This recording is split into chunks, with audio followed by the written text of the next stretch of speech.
There it is. Okay, that was weird. Is that like a hold up I have one, or a hold up I'm sleepy? Like, hold up I'm Uh, streaming? hold up, I'm pulling it up. Okay.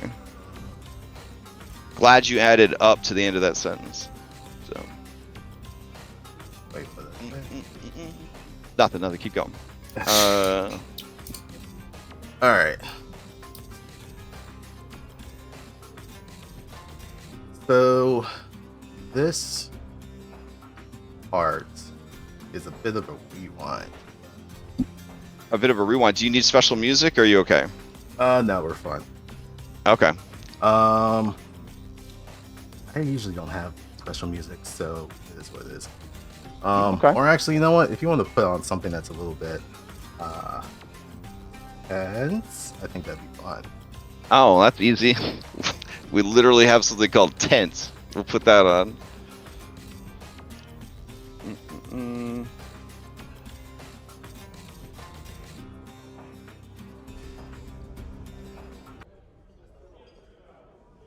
Well, this isn't.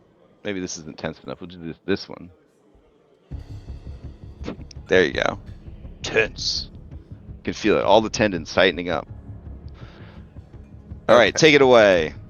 Okay. So what we end up seeing is the city of Alkenstar from up high. It looks like this map. Yeah, pretty much. Yeah. Okay. All right. But then we start seeing things kind of flowing in reverse. The city gets smaller as there's less expansion, less smoke, less buildings. As days, years, decades, centuries start flying by. But then the camera pans into the sky and shoots over to the north, northwest of where Alkenstar is. And as it comes down into the sky, there is a raging battlefield going on. On one side, there's two forces that seem to be fighting. One side seems to have spellcasters and warriors and mounts and spells being flung all across to the other side, where the other forces have these large constructs that are kind of rampaging across the battlefield, throwing boulders, smashing down. But it seems like they are, even with their superior strength, they're still being overwhelmed. But then the camera cuts over to the side of this battlefield, where in the shadows of forest, there's a group of 12 hooded individuals. They're making their way to the north of where this battlefield is, and it looks like there's a camp that is maybe a couple of miles off. Before they get to the outskirts of that camp, the 12 individuals kind of stop, and one of them that seems to be in charge looks at the others. So you know the deal. In and out, 30 minutes at tops. Otherwise, the rest, well, you're going to be on your own. My squad will handle the front. Talos, your squad handles east. Enos, your squad handles west. All of them affirm their mission, and they split off. The group that is heading over to the west, they encounter a patrol of guards. It doesn't seem like there's a lot of guard presence here, since most of the people who are guarding this camp seem to have been sent over to the main battlefield. But the one who is, I guess, leading the squad kind of looks at the others, points out the individuals of this patrol. On my mark, and he pulls out a crossbow and aims it at them from the shadows. He takes a shot. The first one goes into the throat of one of the patrol members. He reloads, takes another shot. It wings one of the individuals who was standing off to the side. one of the other members of this squad kind of points a gauntlet behind one of the patrols and teleports behind them. Spins around, takes out a blade, and shoves it from in their back and out the front of their chest. The patrol, trying to get a bearing of what the hell is going on, doesn't realize that a third member of this ranger squad is already bearing it down on them with 2 hand axes. He swings horizontally with both his arms, and the blades of both hand axes bury themselves into the necks of these patrols. 3 rangers join up together.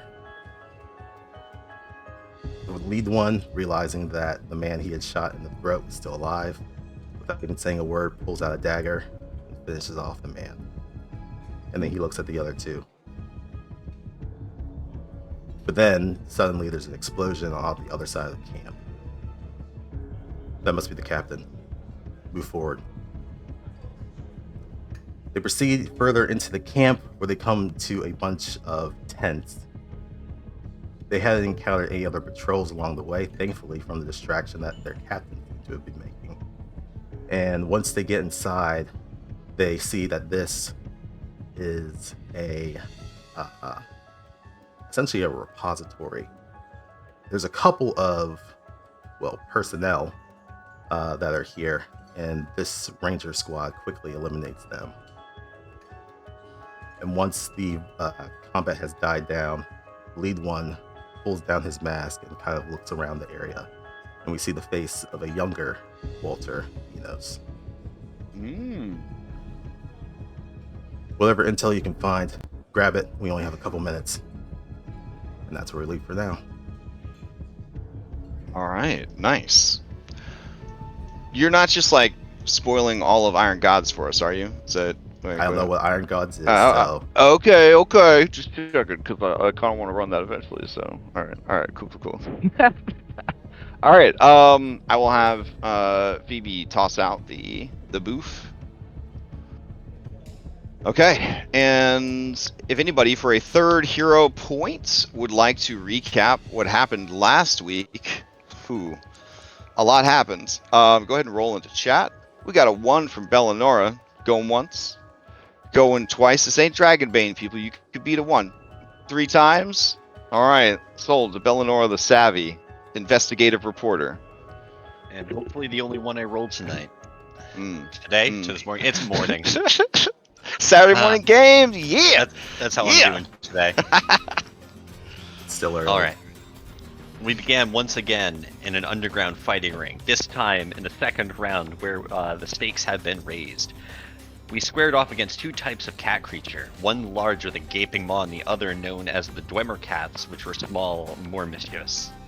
The battle was hard fought and made all the more difficult by the constant eruption of wild magic. What was most notable was the numerous teleportation effects that took place that caused the battlefield to shift rapidly, and I'm sure it looked anime as fuck. It was a frequent occurrence for someone to be swallowed whole by a gorger, only for that creature to then teleport away with an empty belly.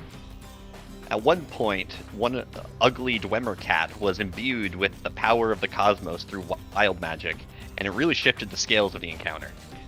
Vulture and I were downed a number of times, but fortunately, Ketrin and Zenny kept us going. Once their numbers were whittled down, I was able to unleash my fated boon on the god cat and strip it of its cosmic power for just long enough for the team to focus fire and take it down. In the aftermath, we were celebrated for what was likely the most theatric event this city has ever seen, so much so that the proprietor signed Stack on as a regular act. We were then informed, rather than stick around to fight us, Gamer Big Unit was called upon by Shield Marshal Thorm and mysteriously left. We were then approached by Sharkosa, who gave us part of the betting pool and agreed to release Muglin into our custody. We ended our session with the revelation that we are now level 8, and which I've been eagerly awaiting, and I'm excited to display what that comes with. So that's it. That's where we're at. Okay.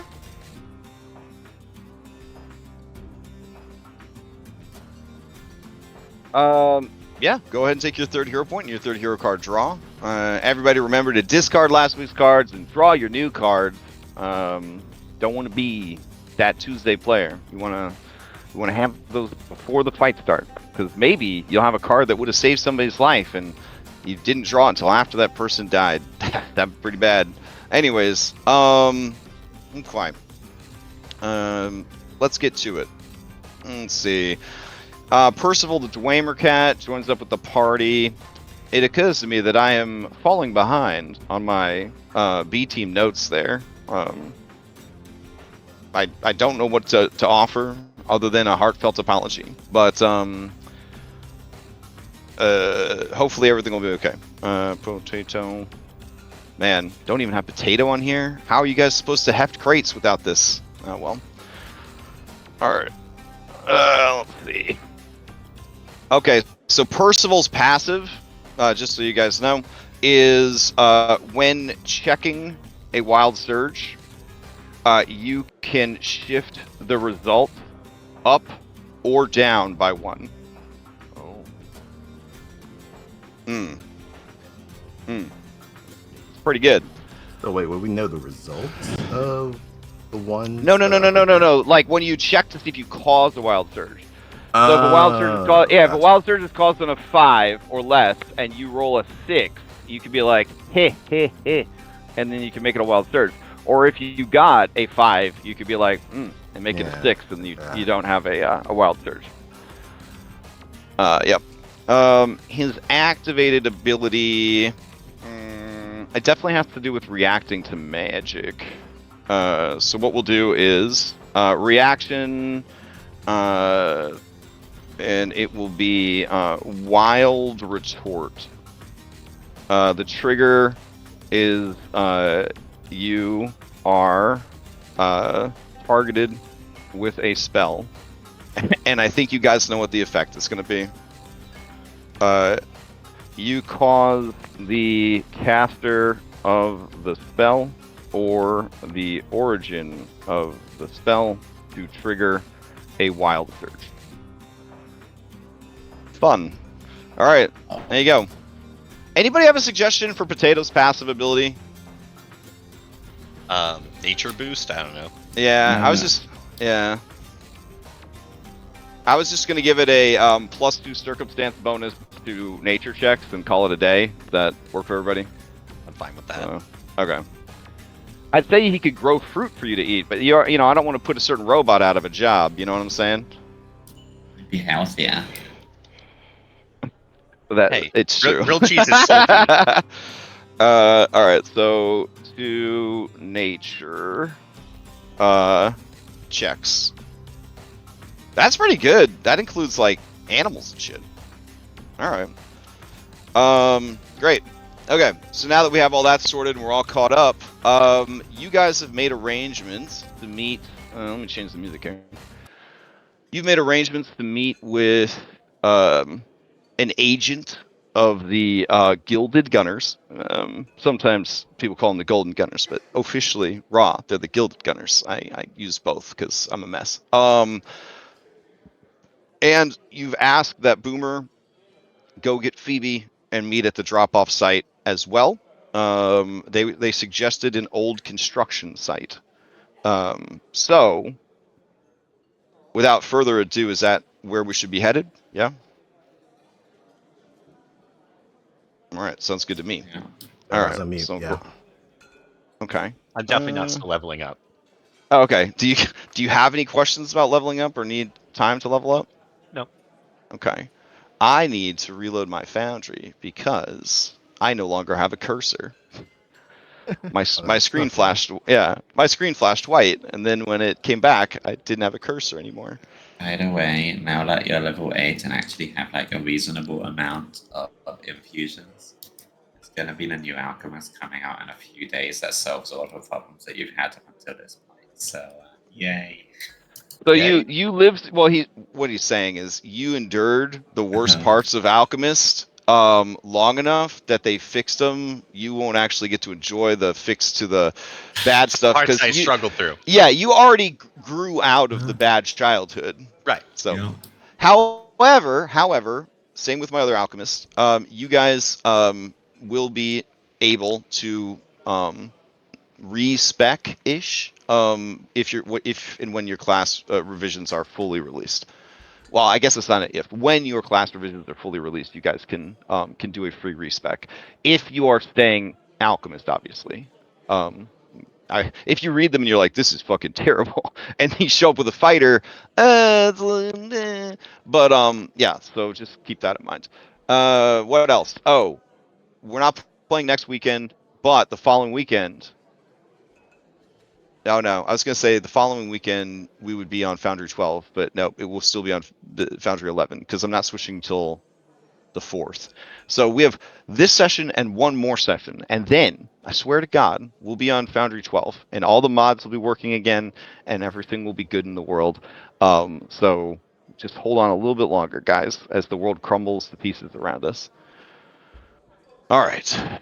Let's see. From Inception, like that's. It's gonna be okay. I swear. Oh, F1, I know that's on Foundry 12 is like, you sure about that? You sure everything's gonna be okay? I mean, by August 4th, I mean, they'll have to have ironed out all the bugs in preparation for version 13, right? It's right around the corner. Early access available. Beta testers wanted. Oh my god. This fucking program. Okay. So, now I have a cursor. I can grab all of you and take you over to the construction site. Alright. This is a gorgeous map. Let's see. Alright. And it's in the middle of the night, too. So that's good. Let's see. Get rid of this. Hide all this. Put this down. Oh no, you're everywhere.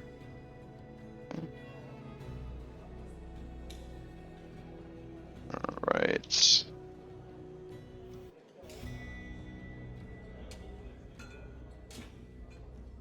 Okay. And then we go and we grab.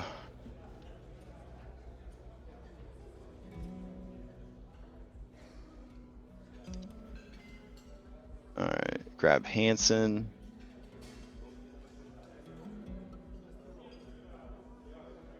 What's left of Mugland.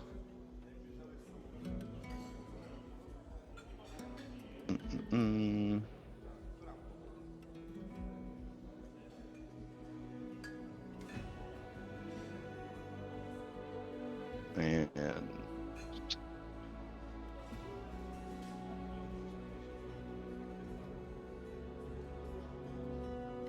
Ooh, we get a new fortune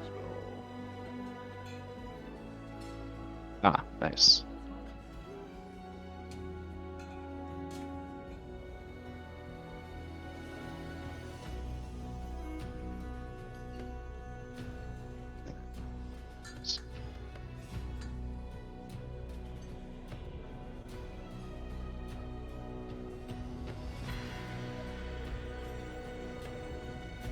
Okay, I'll bring you guys over. Oh wait, forgot Phoebe and Boomer. There we go. Does anyone know how to add the domain spell section on the spell sheet? Or is that just not a section I need to manually add myself? What? Huh? What are you Oh. trying to do? You have domain it's- spells now? Yeah. You are like whispering from the void. Oh, is it my mic? No, hold on. Well, you know, I mean, you're just probably leaning super far back from your mic. No, I have a headset. Really? Oh, yeah. It sounds like you're very far away. Okay, hold on. So, on your spell tab, you go down and say add spellcasting entry, and then you would just make it whatever that is, and then after it's built, you could change the name and say that it's your domain stuff.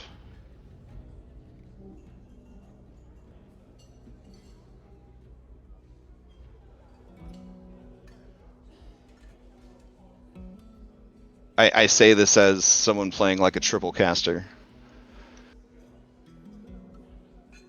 All right.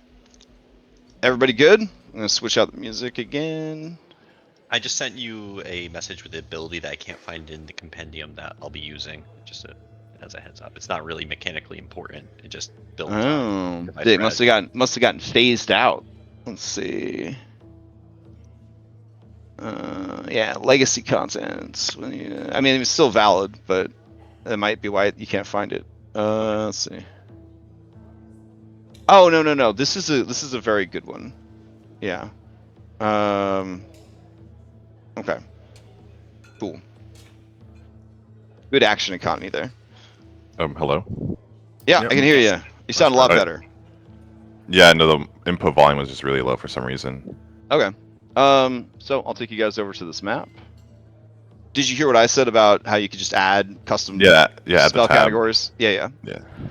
Because I added the dedication, but it didn't add the thing automatically, so... So you guys make it to the old construction site where you meet up with Boomer, Boomshanks, and Phoebe Dunsmith. And she says, well, you did it. That's good. That's real good. I'm honestly surprised that you, that you brought me in on this here at the very end. And I appreciate it. Only fitting. I mean, didn't you bring the rest of this lot in on it at the start? She smiles, not like happily, but in like a grim smile, and she nods and she says, Mugland, he's got a lot of enemies. And he's done a lot of wrong to a lot of people. You all, chief among them. I worry that, well, not anymore, but I guess I worried that, given the chance, you might drag his sorry ass out to the desert and feed him to some ancient sandworm, or worse. The thought did But- cross my mind. Jerry's still out. Depends on if he decides to not talk. Her grim smile turns to a grim line on her face, and she says, well, you have to understand, now that I'm a part of all this, I Why? can't in good conscience let something happen to him. He is a valuable asset to the government. Why you think I asked for you to bring Bra along so I wouldn't? Ah, I see. You wanted a conscience. Well, I'll try to provide that. Now, I'm going to warn you. That little bastard has a foul mouth and an intuition for what presses people's buttons. Now, I don't want him hitting the steam whistle on any of you and you blowing his head off, or gods forbid, casting some spells. And she looks over at Percival and just like has a distasteful look on her face as she looks at Percival. So, if he starts to rile you up, just walk away. Don't give him anything. He's given to us.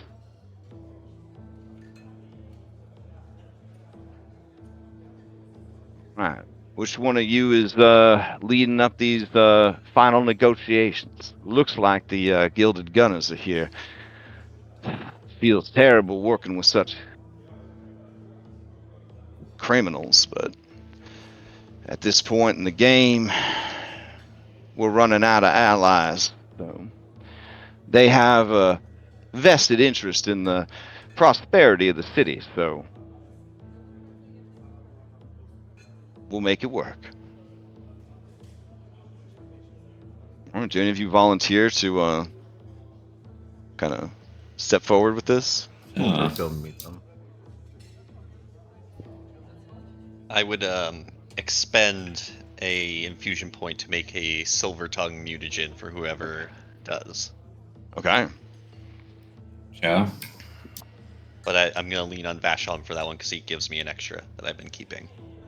Okay. Yeah, so you're activating his ability? Okay. Well, that's his passive, right? But He has an active and a passive. Yeah, I Okay. guess the passive just gives you 1 extra infusion point. I just Okay. I don't ever count it in my points. Gotcha. Okay. All right. So let's see. Grab these guys. They'll follow. Also, would there have been enough time to heal up after the gladiator fights? Yeah, I would assume that like Ketrin would kind of tend to everybody after the battle. Does that sound right, Ketrin? Well, Zanny Ketrin can, may, and she may or may Yeah. not be muted. Oh, okay, Yes. gotcha. Yes. I was eating All my right. breakfast. I'm sorry. Oh, no worries. All right. Let's see. But not enough time to get spells back. But No. no cases. It's a resource. Technically, you didn't even have be a. able to get focus points. Technically, you didn't even have enough time to level up, but you know, it's whatever. It's easier to level up between sessions. All right. So yeah, they start heading over.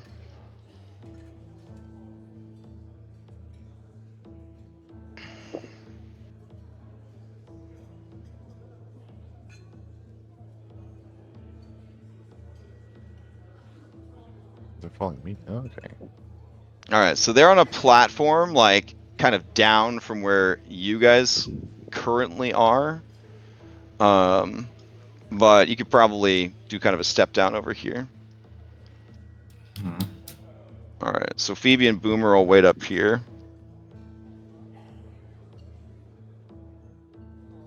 Howdy. Okay. Hanson says, "Oh, there you are. All right. Well, we rushed all about. Yeah, it would be several hours later at this point. There we go. That probably turned off somebody's music. That's fine. We know it's there. So Hanson says, well, here he is. And you do see Ambrose Muglin. And I guess I got to swap for the beat up. So they love Ambrose Muglin so much around here that he has a beat up token, I think. Let me see.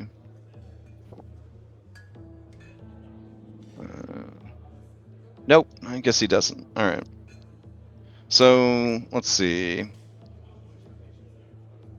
Yeah, he does not have a gun. He's not aiming it confidently at you, nor is he smiling. He is beat to shit and missing an arm, and it's the bandage on the stump where his arm was is stained, sort of a maroon color with blood. He looks badly beaten, heavily bruised, missing his gold tooth, and all of his rings, jewelry, and fancy things are gone.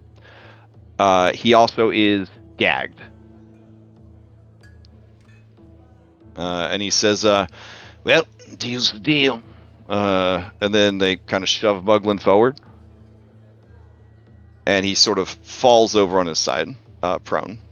Grab him by the still remaining arm. Okay. Come on, get up. All right.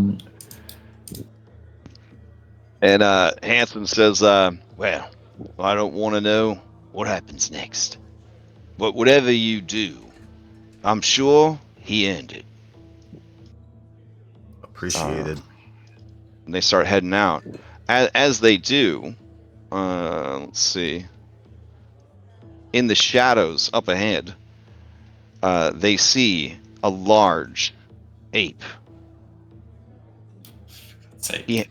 He has a necktie, and it looks like a lunchbox and a tool belt.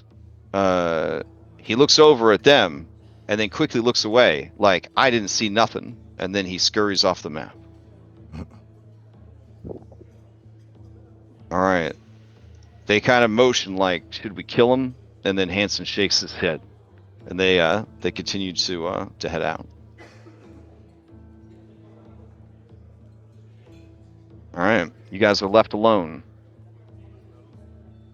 with Ambrose Muglin. Hey, Crash, it won't let me take away my mirror image. Oh It's no. getting annoying. Such is life, I guess, as a in a wild magic crew. Really? I can't see the effect on. Oh, are you talking Oh, about really? the weird spoopy light and stuff like that? No. You're Oh, talking maybe about the it's multiple me. images. Yeah. Oh Yeah, no, yeah, you I don't. don't see it on this side. Yeah, you look fine over Okay. here. Maybe Okay. maybe I'll just refresh. Okay, yeah, the weird spoopiness is because here it goes. No, there were like 3 of me floating around. It You was terrible. mirror image last combat, but it should be gone now with that time jump. Yeah, but Yeah, it was yeah. yeah. Okay, you should be good on a refresh, I hope. So, Mhm. otherwise, I'll drag out a fresh mini for you. All right, Muglin is still gagged. He looks around at all of you, and there is some recognition in his eyes. When he looks at you, Zenny, there's like kind of confusion, like who the fuck is this? Unless you guys have some personal beef or history. I imagine him as having maybe sold some information about me to someone I wouldn't want to have it. Fair. But maybe didn't know about you firsthand, kind of deal. I'll just let Holden like his look over the edge here, look at him, enjoy the fantasy for a moment, and just think, so what are we doing with this fella? Guess back to the safe house. Walter kind of walks around. He does pull out his gun and kind of leans on it and looks at Muglin. I think Bella would get in real close at eye level and just smile to herself as she says to him, I told you you weren't going to get away with it. He kind of sneers through his gag, and you're pretty sure he called you a one-syllable slur through the gag. So many of Remember those, the- it could be Yeah. Just a whole list. Remember the last thing I told you in the desert? That you probably should have been better off pulling that trigger yourself. Probably wish you had. This is all so very dramatic. I'm sure that it all like, you know. I mean, I wasn't there, but I'm sure that it was just exactly as being described.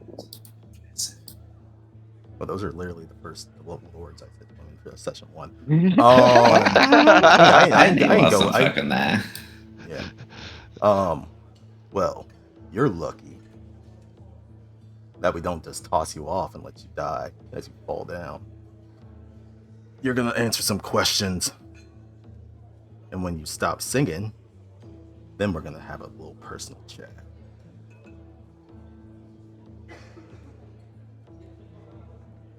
I'm gonna yank his arm a bit, put him along. Okay. This little climb. Oh, Out of the way, he said. Phoebe says, are you sure you don't just want to ask the questions now? While we have them? Who knows what could happen between now and any time in the future? That is very sensible. I thought you wanted him for questioning, so I was going to bring him to you. But, Oh. Hey, Muglin, tell us what we need to know. Where's Loveless? What's she up to? Okay. All right, because he's bound up, he and gagged. Walter he cannot respond. Will lower the gag. I said answer the question. All right, as you remove Starts the whipping gag, he coughs, and in a raspy, dry voice, he says, "I need a drink. It's the least you could do." You didn't give us that common courtesy when you were gonna throw us in a sandpit, so fuck yourself. Answer the questions. He raises a good argument. What? All right. Although I don't know, I don't want to listen to this raspy fucking voice. I'm gonna give him some water. Yeah, I got it somewhere in this pouch. Just like tilt the spacious pouch into the water. So it's fine now. Oh, nice. All right. So he glugs, sputters. I guess is waterboarded in a way. Yeah. Yeah. Like 2 bulk of water, you know. Jeez. All right. He gets the message that even getting something to drink is going to come at a cost.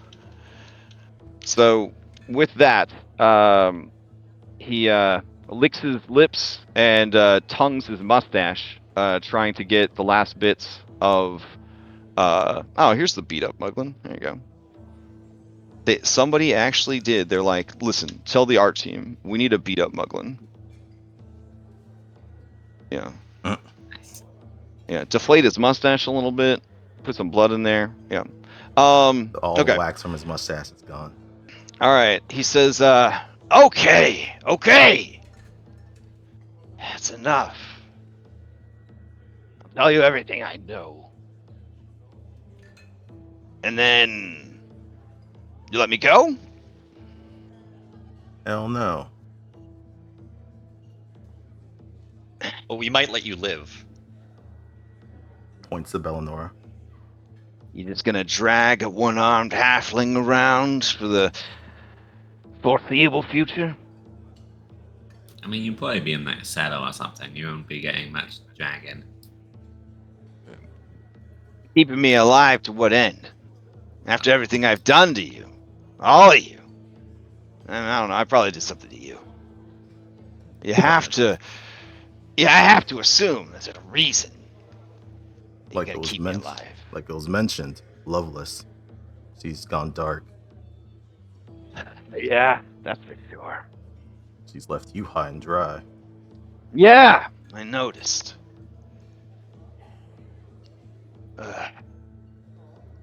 It's at this point where he, through the dim, very dim light of the waning moon, notices Phoebe and Boomer up there on the ledge, and he says, "Who's that up there?"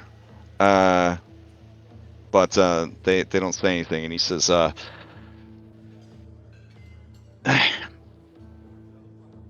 "Look, I know people, right? I have connections. I'm down on my luck right now, but I mean, not forever. You do me a solid tonight, and you know, we start fresh, a fresh partnership, huh?" I mean, well, So I you mean, mean like Mother Catherine, I could help you get back your orphanage, and for just for starters. This whole time, Ketrin has just been praying. For pay, yeah. Yeah, for Lord, give the me strength strength. to not kill him, and now she's just praying harder. Okay, is your She's just force praying harder. ghost turning red instead of blue? Is that? Yeah, yes. Yeah, okay. Yeah, he says, all right. Oh, fine. things kind of get a little skewed when you try and kill them.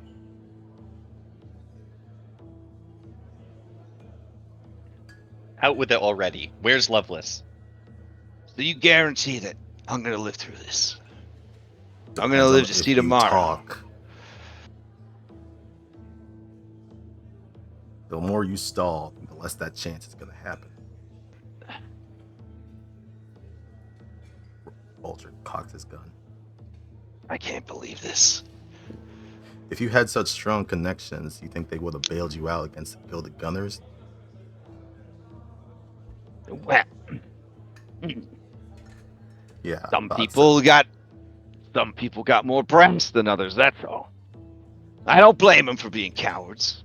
Lovelace is ancient. She's a real piece of work. She's got something set up, something big. Bigger than what I was planning. And I couldn't rightly make out why. It never felt like she cared so much about the money. You live long enough, you're gonna end up rich. She didn't need to be no shield marshal. She didn't need any business holdings. Her accumulated wealth, her investments. She had power. She had influence. She had everything. I think she just liked the power, you know? She liked being able to push people around. She liked being able to control the law. Be the law.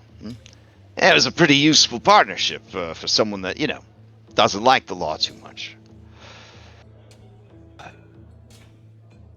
But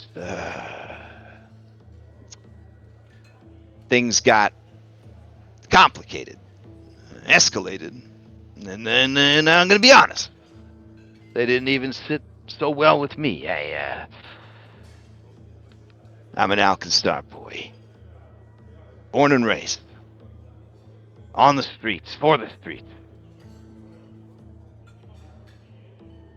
This city makes your dreams come true, made my dreams come true, and I'm not gonna see it sold on a butcher's block.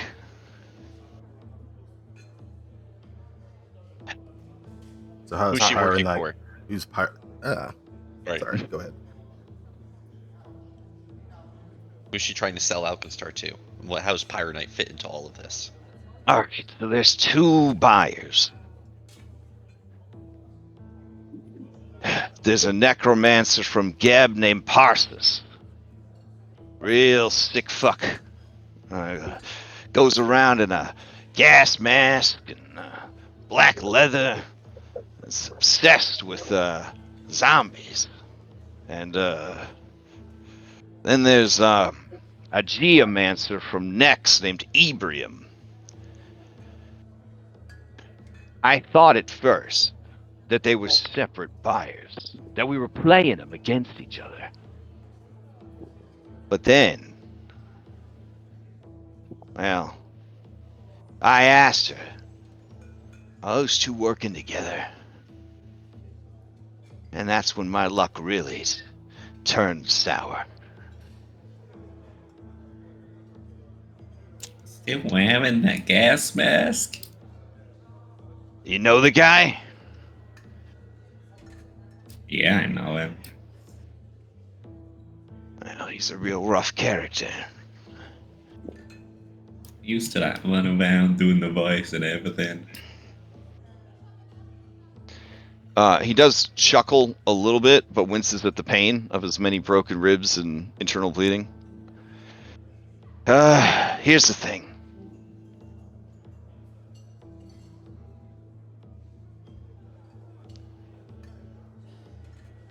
Lovelace has every shield marshal that matters in her pocket. And then he smiles a little bit and he says, which means I might still have that as well. Maybe. But I am thinking that maybe she cut me loose or sold me off.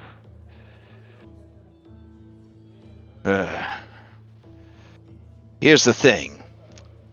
Lovelace has the formula. And the formula is good. I imagine the reason that she's gone dark is that she's preparing for the sale.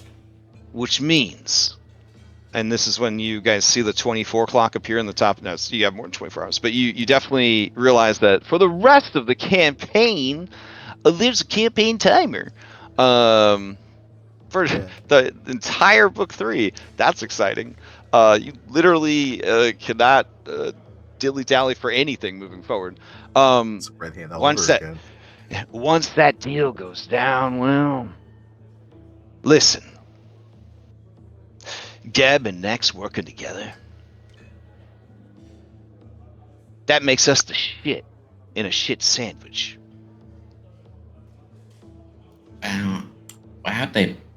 Why'd Geb and Nex both want the formula? I mean, they wouldn't want each other to have it, right? Wouldn't Well, it be that- more sensible that these two aren't like officially doing it? They're like out for their own ends. Maybe. You think they could put nationalism aside long enough to pursue personal gain?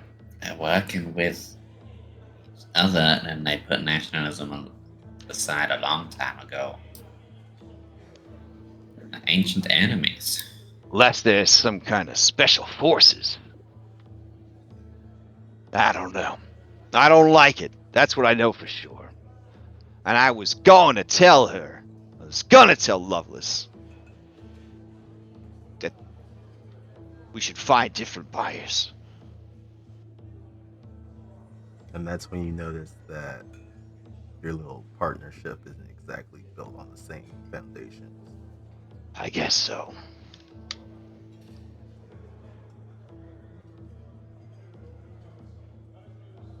Ugh. Listen, I don't know what else I could tell you. If she went dark, she's got connections all over the city. She's known this city since it was just a stagecoach stop in the middle of the desert. Picking up guns, rare dwarven goods. Like I said, she's ancient. You know her better than most. Do you know of any of her close associates? Any particular hideouts that she's gone to? Listen, I know where she works. And how to get in. Do you think you could guess into her office? I don't think I could, but I could tell you how.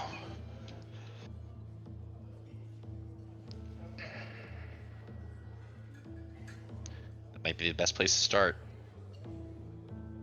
But I imagine it's in the headquarters of the Shield Marshals. Yeah, and those squirrely fucks, they don't have just a local police office where you go down and file for a crime. No, that's the beat cops. No, the shield marshals are basically their own form of spec ops.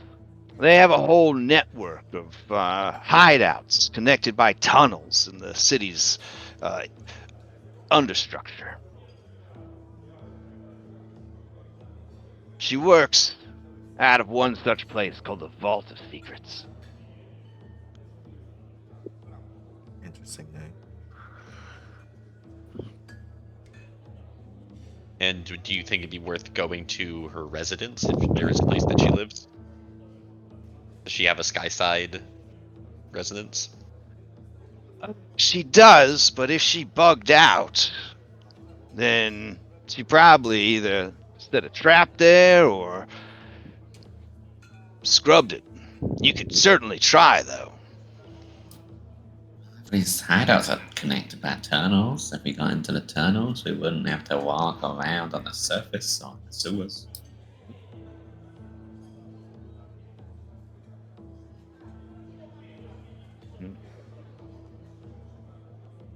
Well, from what I understand, get into the Vault of Secrets. There's gonna be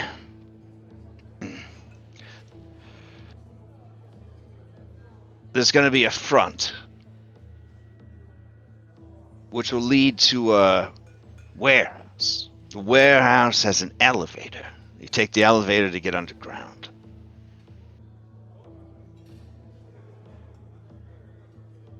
I've been there before. A couple times. You're looking for Vault 15.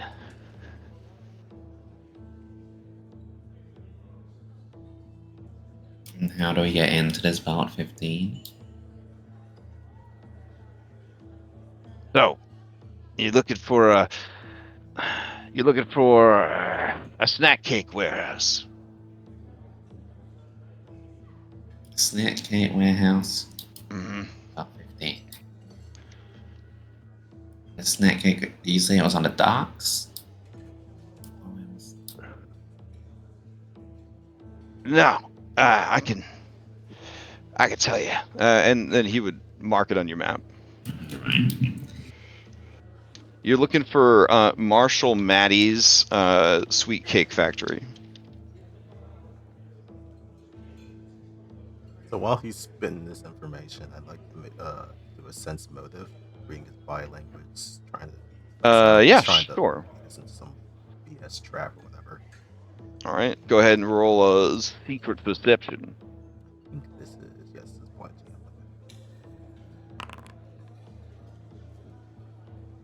That seems legit. You imagine that the loss of his arm and all of his lands and holdings, it probably has a lot to do with it. They definitely handed you a very defeated guy.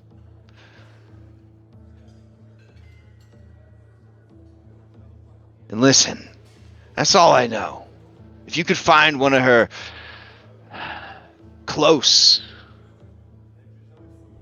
companions, that's what you could call them, she has an interest in the ladies. Got a few of them stashed around town. And then also there's her inner circle. You know, Thorn, Skedra. And do you know about where one could find Thorn and Skedra and stuff? Well, there's no way Skedra skipped town. She's got too many kids. It's a liability, I say. That's why I never, well. He gets a smile on his face. That's why you had no problems turning the orphanage into a factory.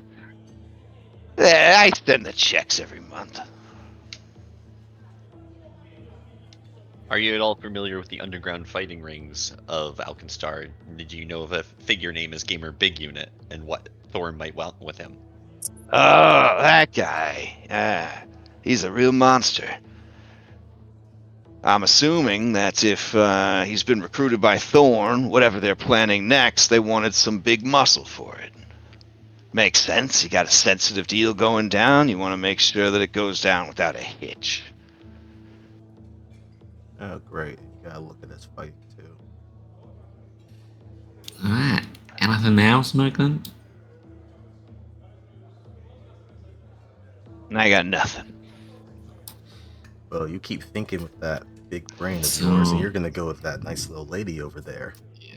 I'm gonna ask out of character to the group, okay? Because I don't want to, fuck people over too much. But out of character, would anyone be upset if I just gave him a little shove? Not every character would be upset. Every player would be upset. Just give him a bit of a shove. Well, do you not care if their characters would be upset? I mean, Wow. No, I mean, I understand. What's... I mean, Well, I guess out of character. What's the purpose for this? murder. So you're looking to I think- kill him, or That just would be the intimidate him? idea of pushing him off the edge of a door. I like think that Batman was- him and like I do dangle him think for a that- bit. Yeah, that's Oh fine. wait, we're not supposed to harm prisoners. That's the well, so yeah. So with we're not harming him because he's a prisoner, and we had a session 0 thing. So let's not do that. Yep. I think that was my session 0 thing. Okay. Yeah, and like I think we'd be cutting off a lot of good grace with Phoebe, who just told us that we can't kill him if we Aye, want to but continue that's to work with why, her. Yeah. because she's gonna keep him alive. You know how them are. Yeah, and That's we might basically the even reason regret is that this guy's gonna survive through all of Yeah. this because she's gonna keep him alive, and then he'll rise back into the underworld of. He'll probably escape and go on to do terrible things, but I do think that Phoebe has at many points throughout this story been there for us, given us the things that we need to complete our missions, given us resources and intel. So that's not a relationship I'd want to cut off over a petty revenge. So the reason I had asked for Phoebe to be here was to keep from that happening. Because as soon as Muglin was going to give that information, if Phoebe wasn't here, Vulture was just going to shoot him. Yeah, I have a lot of reasons I'd like to kill him, but at the end of the day, I think that we need Phoebe's connections. And he probably has connections too. Like, I mean, you can still just squeeze him later. Yeah, no, it's fine. We're not doing it. And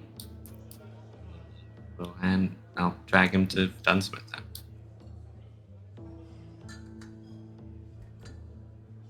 then. All right.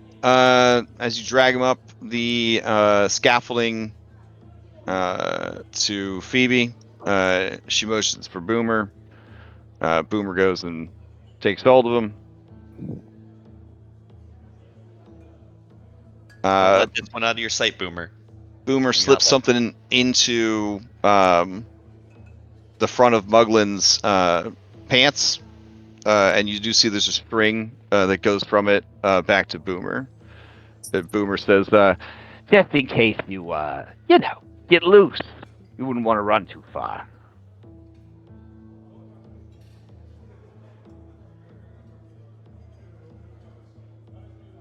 All right. Phoebe nods at all of you, and she says, "Get some sleep. There's someone that wants to meet with you before you move forward. I'll send the contact information, and I'll meet you there tomorrow night." Sounds good.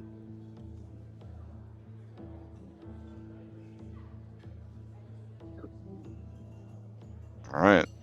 She and Boomer head out. Yeah, looks like we have plenty of leads.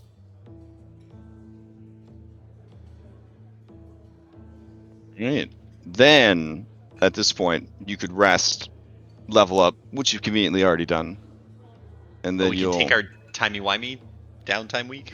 Yes, this. You can remember things that you did before the campaign started.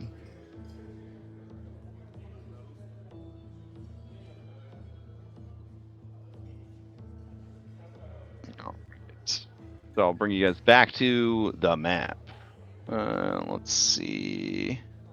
And we can do alchemy 3 levels over for work. Oh, yes, for sure. Yeah. Generally, if you want to do work, just check, ask me, and I'll check which jobs are available at what level or whatever. And then I don't subscribe to the roll one day at a time. You just roll one check, and then you're done. So, for good or for bad. You can Not bad. re-roll with a hero point, though, if you need to. 56 gold's a lot. All right. Ooh, I want to. Let's see, go gambling again or go hang out with this cat. Go hang out. Let me get you guys back onto this map. I went upside down.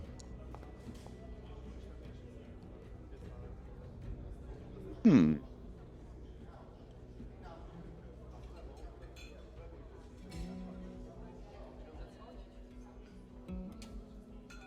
What the heck? All right, hold on.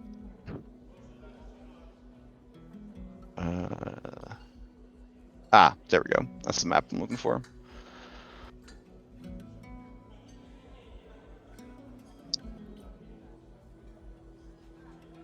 All right.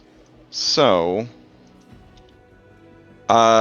during the next like 8 hours or so, you get some much needed rest. Do you head back to? Where do you guys head back to?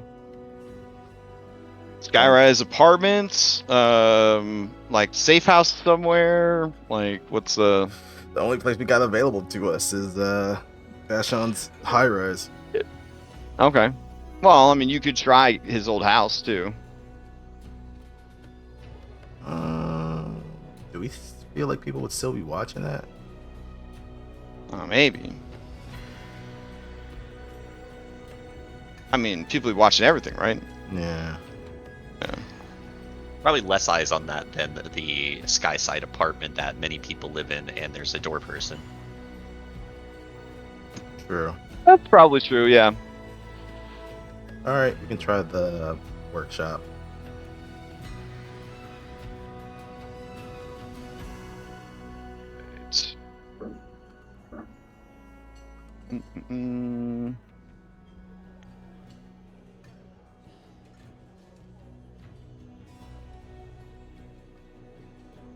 Okay, so you guys receive word. First of all, you check out Vashon's house. It is as much of a slum as it was before. It does look like the place has been shaken down hard. Like everything of value has been stolen, and everything has been kind of turned upside down. Mattress has been slashed open. Bookcases have been destroyed. Like desk drawers have been pulled out and smashed. Like all that. But it does seem that this was done a while ago, perhaps while you guys were out in the desert, or like right about the time that you guys got back to the city. So there's definitely been like the chemicals from like the broken like beakers and bottles and stuff, they've all dried, and like so nothing indicates that this happened recently, but it is definitely been worked over. All right. You guys would receive a message. Before you leave, you don't have to tell them where you're staying, but Boomer tells you of a drop site where you can go and pick up news of where to meet the following night. But that he will be heading out with Phoebe for now. And then you would need to go, I guess, collect. Did anybody get left behind at the high rise or no? I don't think so. You have everybody with you. I think you have everybody with you. Okay. Yeah. So when you go to the drop-off location, you receive instructions that you are to meet in the Temple District Skywalk, and you're going to be heading to the Sun Plaza, and at 11 p.m.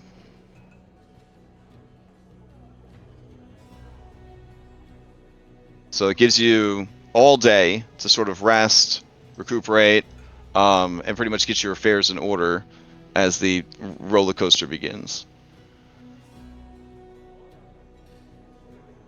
All right. It is also during this time that I will read you some flavor text to close out book 2. All right. Let's see. Here we go. Okay. This scene is wanted warnings and wily plans. So in a windowless, well, I guess there would be a window in a police officer's office, relatively well lit. The office blends rustic charm and functional orderliness, with light, artificial light filtering through half-drawn blinds, casting long shadows. Angelique Lovelace, the formidable Shield Marshal Captain, sits relaxed at her desk, her booted feet propped up, leisurely smoking a hand-rolled cigarette. The smoke dances in the slanted light as she hums a catchy tune. And I guess I should put on like tenser music. Here, we'll go back to that tense music from before. Let's see. All right. Let's see. The door creaks open, and Skedra scuttles in. She's a small, pale kobold with a wide-brimmed hat, shadowing her face, and thick Coke bottle glasses perched on her snoot. She almost comically is laden with stacks of papers, struggling under the weight.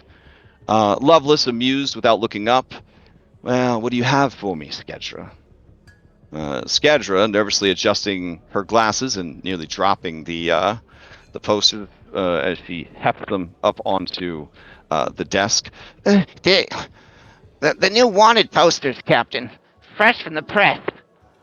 Here. She places the posters on the desk with reverence, bordering on fear. Lovelace swings her feet off the desk and leans forward and examines the sample. The camera shows all of you in all of your glory, with sizable bounties placed upon your heads.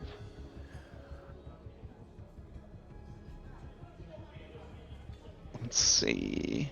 Oh, you also see as the camera is panning across the wanted posters that below them, you can see partially obscured business documents that hint at large financial transactions that are either finished, ongoing, or proposed. Lovelace, eyes narrowing with a strategic look on her face, says, with Mugland out of the picture, we're stepping into the spotlight. These posters will spread fear and confusion, which is just what we need. A distraction. Skedra. And the pirate knight, Captain? Lovelace, leaning back with a confident smirk. Oh, it's ready. The buyers are en route, Skedra. We're not just selling them explosives. We're offering them power. That's the draw. They can't stop now, and neither can we. Skedra, nodding, still uneasy. I understood, Captain. Everything is in place. Lovelace, in a serious tone. A lot is riding on this. More than just gold. We're shaping the future here. Shaking things up. And helping the world show its true face. She takes a final drag from her cigarette, snuffs it out, stands, her demeanor shifting from casual to commanding. With a determined look, she says, when this deal is complete, the region, hell, maybe the world, will never be the same. Gedra nods, collecting any spilled papers, and scurries out as Lovelace looks out the window into the room beyond, contemplating the unfolding events with anticipation and caution. All right. Do you guys have any final preparations before you head to the meetup spot?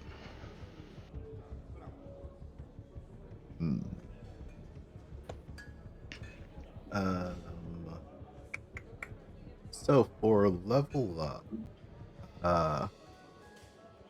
Walter took another dedication.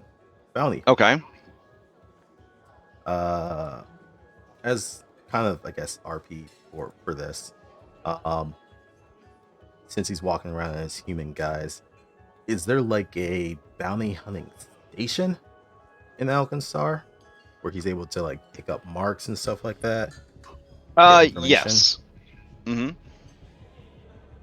Okay. So I think in the morning he would kind of like visit that, see what is unavailable, and I guess kind of what Stack was putting in, see bounty posters that are up. Oh yeah. So yeah, you would see these new fresh bounties. Each of you is valued at 500 gold. Dead or alive. Dead preferred. Oh. Yeah. Your crimes are so heinous that if I were to say them out loud, Lex would have his Twitch channel taken down. I can't believe that you guys had it in you. Really. Like, it's disgusting, the things that you have done. Actually went for one murder hobo.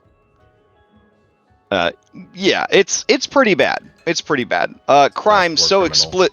Yeah, crime so explicit, so degenerate, and so anti-Alkenstar that you imagine that even people that might have been neutral to you would definitely have their disposition spoiled reading these official legal documents. You should definitely reevaluate your contacts and whether or not you're ride or die. You know what I'm saying? 500 gold doesn't seem like a lot of money, but it is a tremendous amount of money in everyday commoner life.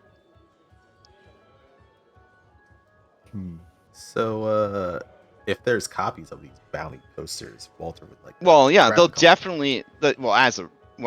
This is tricky. How are you registering as a bounty hunter? Or are you just sort of a guy who's walking into the bounty hunters like post essentially? He would be registering as Walter. Okay, as Walter, new to Alkenstar. Okay, Yeah. fair enough. All right. Well, they explained to you that if you're planning to stick around, you might want to get an Alkenstar ID. They explained like the whole process of going down to local government office. It's a pretty expensive process. A lot of bureaucracy, but It's for the best, honestly. The don't worry. government likes, yeah. Don't worry. I plan on going to a government building at some point soon. All right, yeah. So they explain, how bounties work and in Alkenstar and all that kind of stuff. That it's always better to do what you did and register than to just be, and they put air quotes, an adventuring party, and like bring in the heads of people on the bounty board. This is a noble profession, and it should be treated with respect. And they kind of go on and they talk about how back in their day bounties worked, and like nowadays kids don't know how easy it is to collect bounties because they got these newspapers and these telegrams and like on and on. Kids, they just go off half cocked thinking they can just grab people off the streets and not even do like official processions and all Oh that man, stuff. yeah. Oh yeah. They're picking up what you're putting down. But they see that you have an interest in the Wildcards, and they warn you. They say, I don't listen, son. I don't know what kind of experience you have. You got a single name, no background check, and you haven't registered with the city yet. I'm gonna give you some free advice. Those Wildcards, you don't want to get mixed up with that. Look at this one right here. Stack the deck.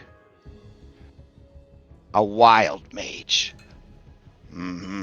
They say he's an agent of Nex, sent down here to spread chaos and destruction through wild surges. And then there's the human experimental charges. He points to that part of the billet. Yeah. They love them flesh warps up in Nex. Well, this one's come down here. It's said that he keeps people in cages. Children, too. Animals. And he casts wild surges on them over and over again. Feeds them fruits and meats that he gathers from the mana wastes. See what kind of mutations they'll get. It's a real sick fuck, this one. Oh, they're despicable. And Walter spits on the floor. Yeah. Then there's this one. Mother Ketrin. It's said that she's a ghost now because her own goddess struck her down for the crimes she committed to the children in her care. Now, I'm not saying she ate them, but... And he points to the billet, and you see child cannibalism. Let's have a whistle.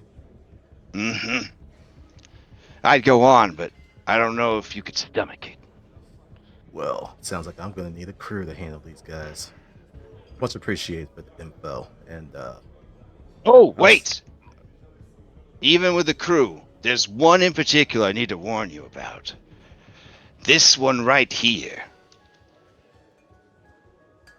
They're apparently going around impersonating royalty from Geb, trying to use it as some kind of a shield against consequences.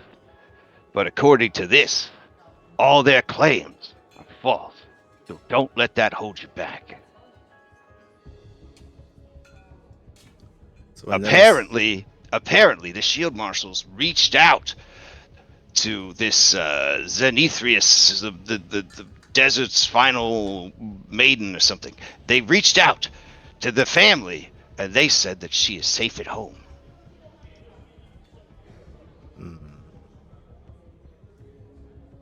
Can you imagine how despicable it would be?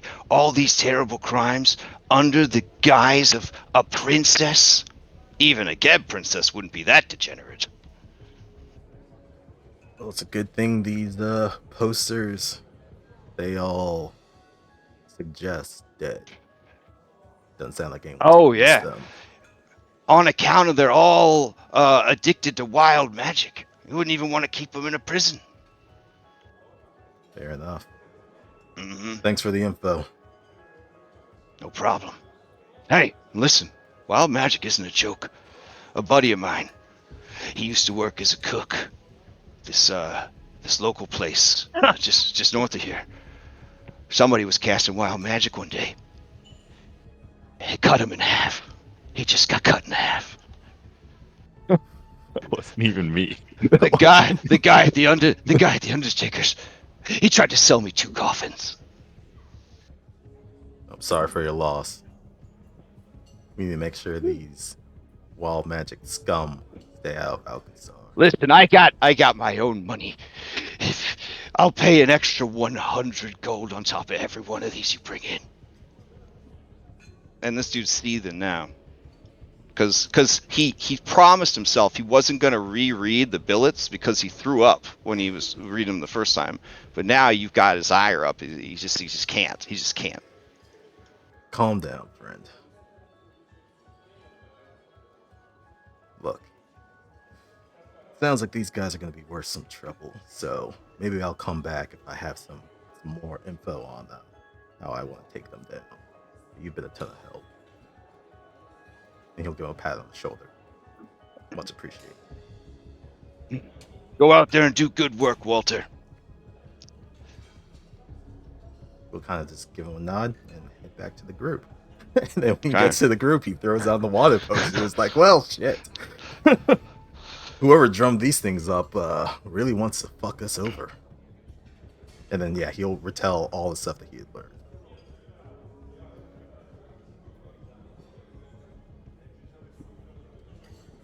Kind of made this all out to be monsters.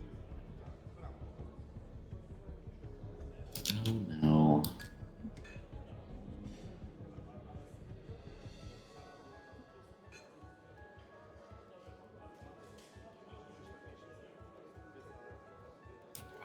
Nothing? We No have to be more reaction? careful. Well, I mean, looking at this laundry list, it reminds me of stuff that my parents would do, but I don't know. Don't love seeing it with my name attached to it. I think whoever did this audit did a really good job. He has his own copy of the. He keeps his own bounty poster.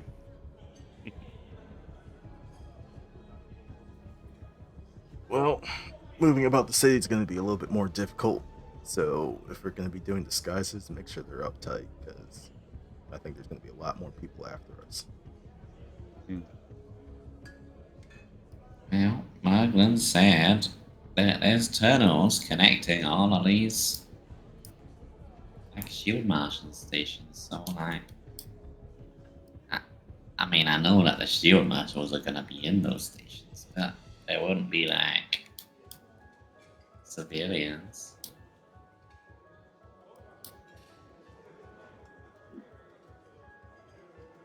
Right? Then I guess our next move is to tap into this tunnel system and try to get into this cake factory.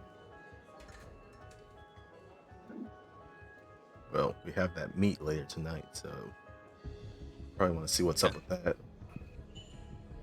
And then, do we want to try attempt this cake factory at night? Probably for the best. Yeah. Mm-hmm. Can't really go bumbling in there when there's employees about. I mean, the city never sleeps, but maybe there'd be fewer. Likely less people on guard. But night time's better, I agree. Okay. Should I move you guys over to the meetup spot? Sure. Okay.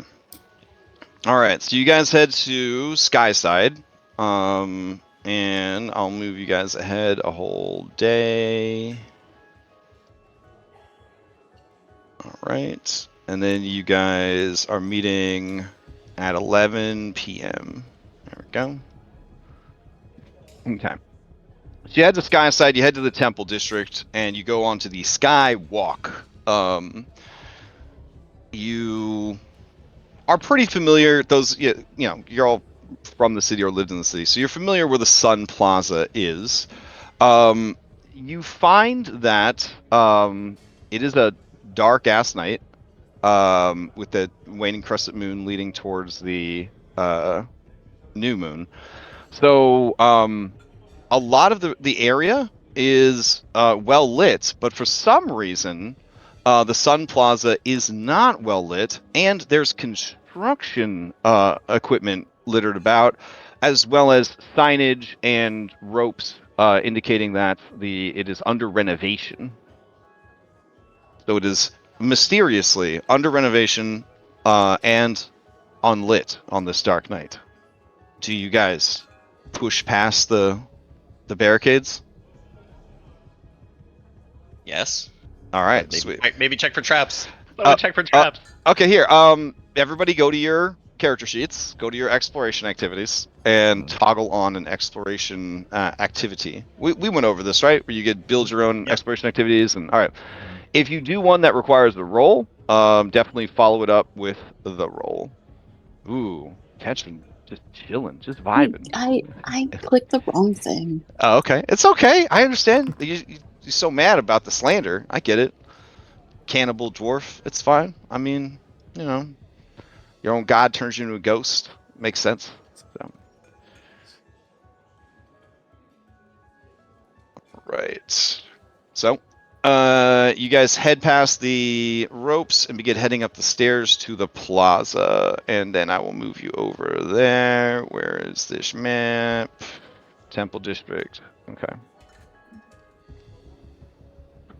So about that blood, if you see blood on the map, that is one of your guys' blood when I pasted you in and you hadn't healed yet. So, don't stress that too much. There you go. All right, you guys should see Phoebe, I guess, over here. She's in the shadowy alcoves of this sort of prayer pavilion. It's sort of an open air structure. It's got like stairs, so like an observatory deck up there. You know, it's a real nice romantic place. Got a great view of the city, that kind of thing. Bella, how many of those elixirs did you have? I have one extra. Observation tower would be a good way to put it, but it does have shrines inside for prayer as well. Okay, Walter's gonna drink one of those. Hold on one second. I'll send it your way, unless you have it already. No, I was just gonna drag the effect on my token. Ooh, bad news, Bella. When you go to hand it to Walter/Vulture, you can't find him because he's hiding that good. No, I'm just kidding. But he is hiding really fucking good. All right, Zanny, if you give me a perception, that'd be great. Did. Just before Walter posting, have I noticed? Just after catch and say she'd do nothing in particular.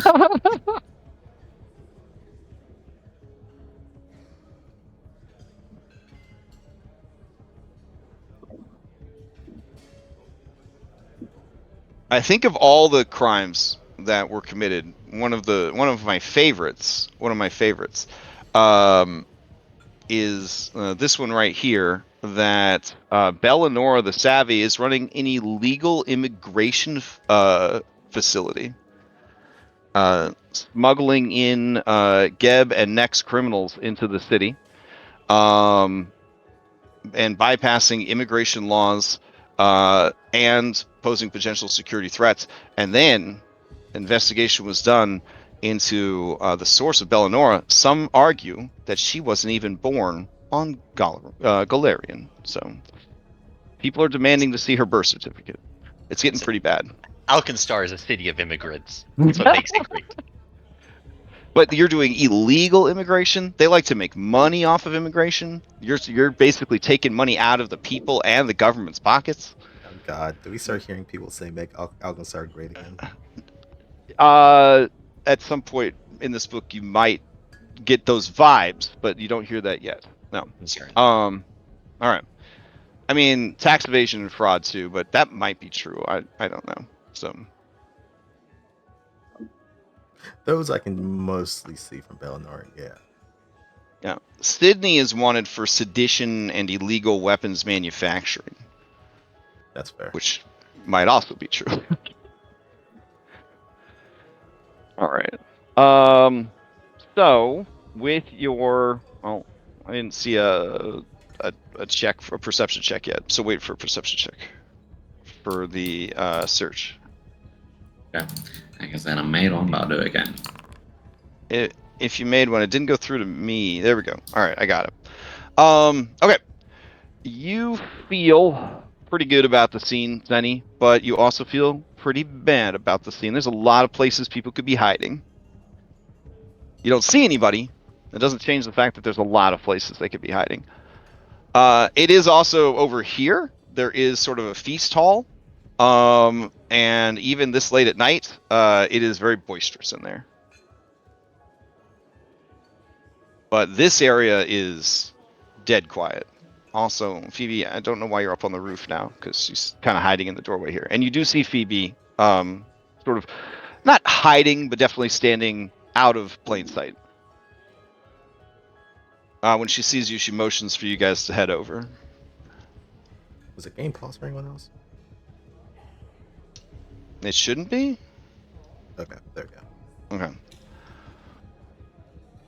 Yeah, I just toggled it in case that would undo it for you. Dude. All right.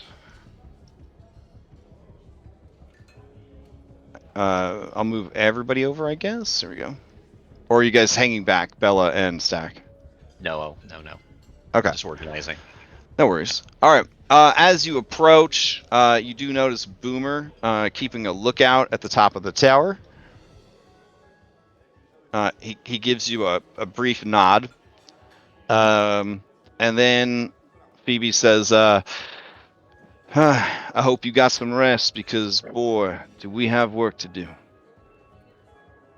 I mentioned that there was someone that wanted to meet with you, so I trust you're going to be on your best behavior. Well, that depends. They believe what's on these wanted posters. As you say that, a voice says, hold on. It says, certainly not. And you see a woman walk out from the interior shadows of the observation tower / shrine. And she kind of stands in the shadows of the doorway. She is a short human woman with short hair. She is dressed in mercenary leathers with a red kind of hood cowl situation that she pulls down casually.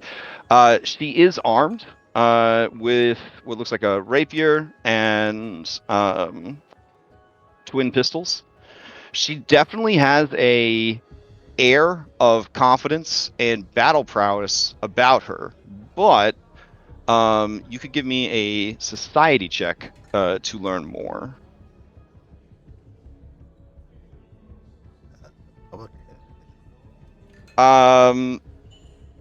I would say hidden would probably be good.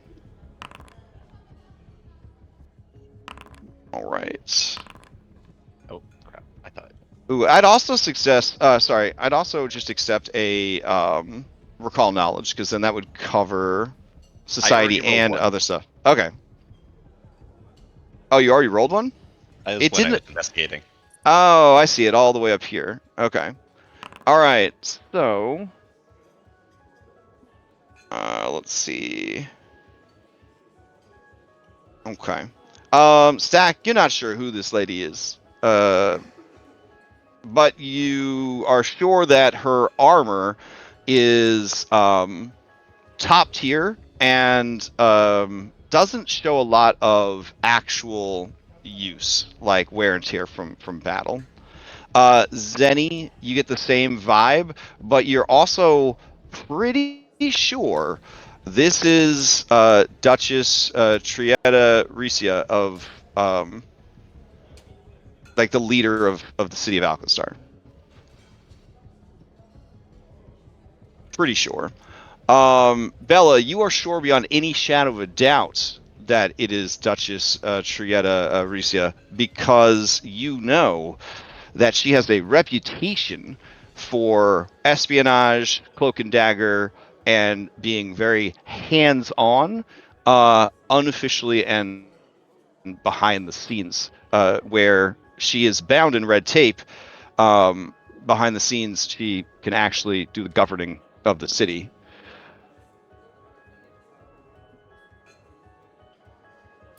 We are great. Perhaps them bears inside. I don't think we want to be hanging out here. Yeah. Okay. So, at this point, then we kind of theater the mind as you guys head into this the shrine, and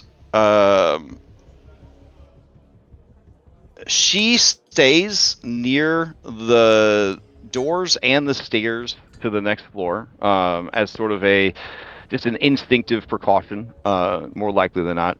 Phoebe stands near her, not, I guess, deferentially, like, but not like, she ain't simping, you know what I'm saying? It's more just like professional. All right. As you guys kind of settle in, she says, well, Phoebe has filled me in. I'm terribly sorry about your reputations. Lovelace is well connected, and many of her connections make it difficult to do the right thing without coming across as a tyrant. There is a council. There is a certain amount of governance by the people that I must abide. I don't want this to turn into, I don't want people to get the wrong idea about their freedoms. And so sometimes I find myself in a situation like the one I'm in right now, where to act decisively would send that wrong message. And that is why most of the real work of governing this city is done in the shadows. The politics of the day, they are a labyrinth of red tape and bureaucracy. For a city that values progress, we certainly allowed ourselves to be gummed up and mired in, well, a whole lot of bullshit. But it does keep the city moving, and it does keep the city safe. And it does provide an excellent smokescreen for the real work that must be done. Though sometimes that same smokescreen helps our enemies and can be co-opted as a tool in their arsenal. I am embarrassed to admit Lovelace has gotten the upper hand on me, but I hope you're willing to help me take back our city.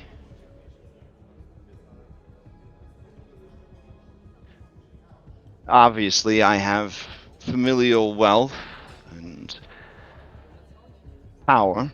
I also have the power of my position, my connections. When this is all over, I can get you whatever it is you want or need. I can help you put your lives back together. I can clear the charges, both real and imagined, and I will even help fund a public relations campaign to spin the negativity into something more useful. But I do need your help.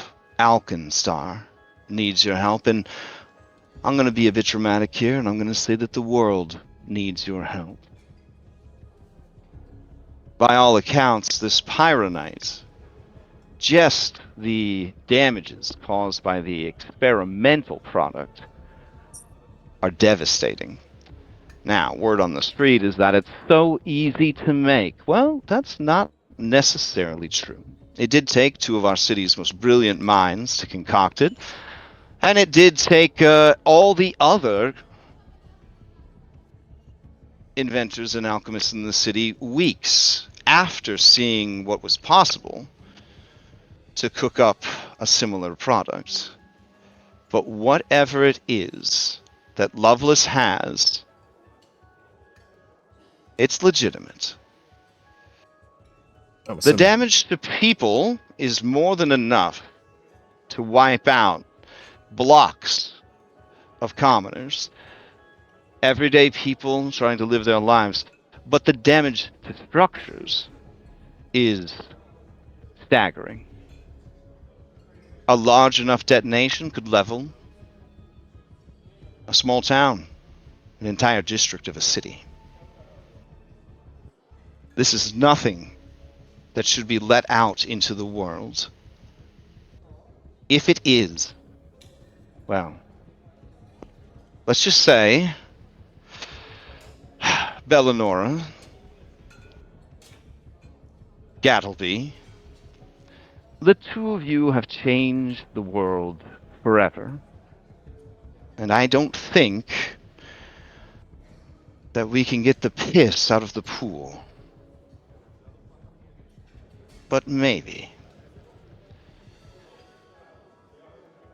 If you're able to stop Lovelace and can assure me and my people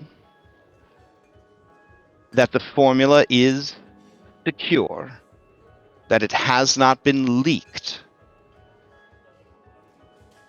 the government will take charge of it, and it will be used in the defense of the city of Alkenstar. And you, Bellinora and Gattleby, will be compensated, as is your legal right, for the creation of such a powerful compound. However, if you cannot, with unwavering certainty, guarantee when all this is over that the formula has been secured, if you are worried that it may have been leaked outside of the city, it is my moral obligation to see that the formula is distributed to the leaders of every nation in the world. It is the only way to stop someone from using it to conquer and destroy. Mutually assured destruction. If everyone has it, no one will use it. We have a number of weapons like that already. If it hasn't leaked, then would it not be kind of foolish to give it to you? Since if you use it for the defense, then wouldn't over the years, decades, maybe, perhaps longer, but eventually your enemies try to replicate it?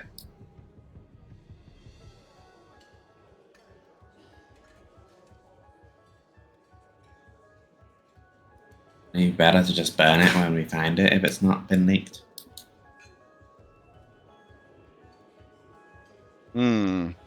She eyes you, and she says,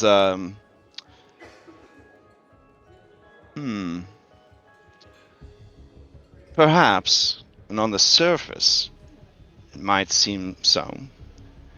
But here's the situation that I would find myself in. I would be taking your word that you secured it and then destroyed it.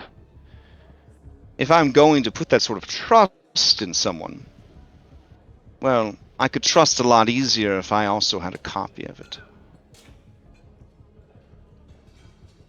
Alkenstar's best interest must be the first priority.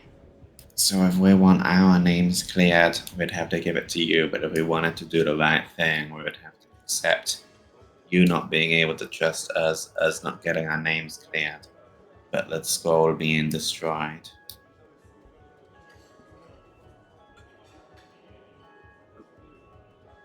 When I started developing Pyronite, I didn't know what it would accomplish. I didn't know what its results would be, but I hoped that it would benefit the world, or at very least benefit Alkenstar. And if it can, you can use and that. And it can. If rumors that we had access to such power got out, the peaceful existence that we have built for ourselves, sandwiched between two titans of evil magic, would be secured. Generations upon generations could live in safety here in our great city. Alkenstar could finally claim sovereigns from Nex. Indeed.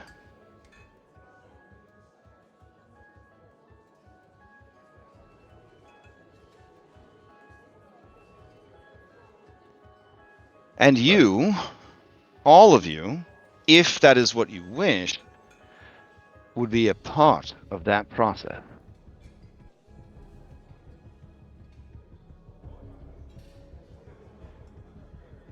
But if all you wanted was a clear name and a sailing ship, provide it. If you wanted to live comfortably and anonymously, a wealthy noble the rest of your days, that could be provided as well. I'm not ashamed to tell you the truth. Based on your reputation and the collateral damage that you cause, you would not be my first pick. But Lovelace has outmaneuvered all of us, and you seem to have escaped her machinations, while also learning much about everything that's going on. And two of you have a deep connection to the Pyronite. All of you have a reason to want to stop her.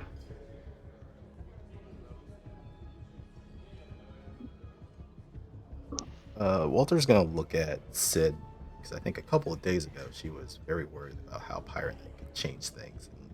Yeah. I'd like to kind of roll a sense motive on her, but also the Duchess to kind of see how this conversation is kind of taking both of their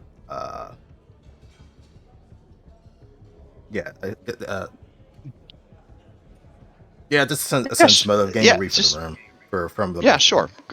Go for it. Roll out a fresh perception.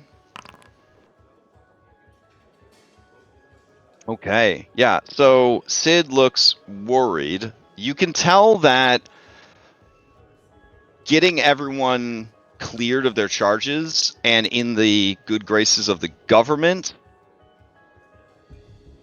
is worth it to her if only Alkenstar has it. But there is always like, well, what if Alkenstar decides one day to make war on everybody? Like, they've got guns, they got robots, now they're gonna have nukes. You know what I mean? Like, yeah. But you also sense some fear because as Zenny was sort of walking through it, right, in conversation, the implication that doing the right thing, burning it, would make you enemies of the deep state, right? Not just like these allegations, but the Duchess and probably the people she represents would be unhappy with that outcome. So you would not get pardoned and possibly, become enemies of the state. The Duchess's vibe here, and she's a lot harder to read than Sid.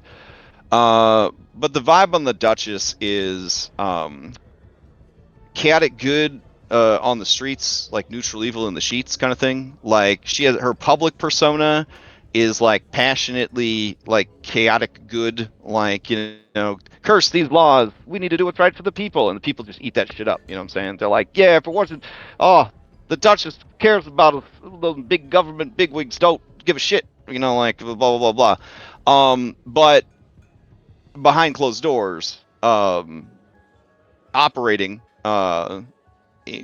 outside of her public persona, you definitely get the vibe that she would do whatever she needed to do or perceived that she needed to do to ensure the ongoing safety of Alkenstar. And that would include, drowning a bag of puppies if the puppies were a threat to the future of Alkenstar. So you definitely get sort of a menacing aura from her as well. And you do get just a hint of nervousness with your check, because if you guys outnumber her, right? So maybe there's like other operatives around, but she said, that you're all she has left. Is that true? Would she come here without backup? Is she worried that the backup wouldn't be able to save her life if you guys decided to kill her? Has she underestimated you? Has she overestimated you? Some paranoia. So, Actually. yeah, well, or your reputation as it's growing as being sort of wild and dangerous individuals is making her nervous, and maybe even reconsidering if making this offer was a good idea in the first place.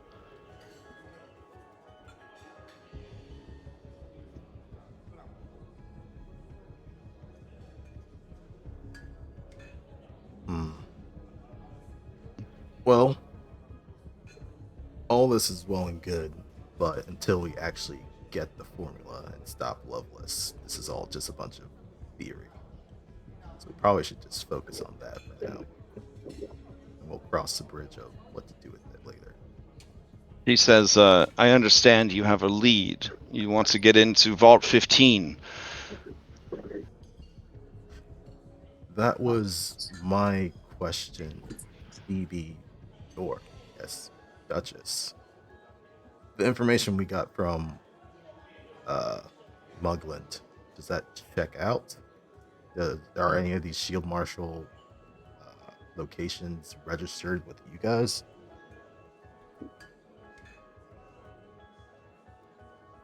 She says, yes, I'm aware of all of the vault that the Field Marshals operate out of, and I can confirm that Vault 15 would be the right place to look if you wanted to, I don't know, see if she left anything behind. I've already had people check her residence. It was clean. But I haven't been able to get anyone I trust to check out her office. Has there been any eyes on her inner circle? Yeah, Thorn also put in for administrative leave, but Skedra is still on active duty. I have considered putting some pressure on Skedra, but I was hoping to avoid such a messy solution. Perhaps if our search comes up empty at the vaults, that is where we will go next. Well, I know a way you could get into the vaults rather easily. There is a coach arriving, well, tomorrow, from Martel. It has the Field Marshal escort, and it is bringing 2 scientists back from Martel. I believe these are scientists that Lovelace had working out of town on the Pyronite solution. They're now being returned to the city, but you'll notice not being returned home. If you could get a hold of that stagecoach, it uses clockwork horses. They're programmed for the route. The stagecoach will inevitably be allowed past the gate guards and into the fake factory, and then down the lift. That should bring you to a parking garage right outside of Vault 14 and 15.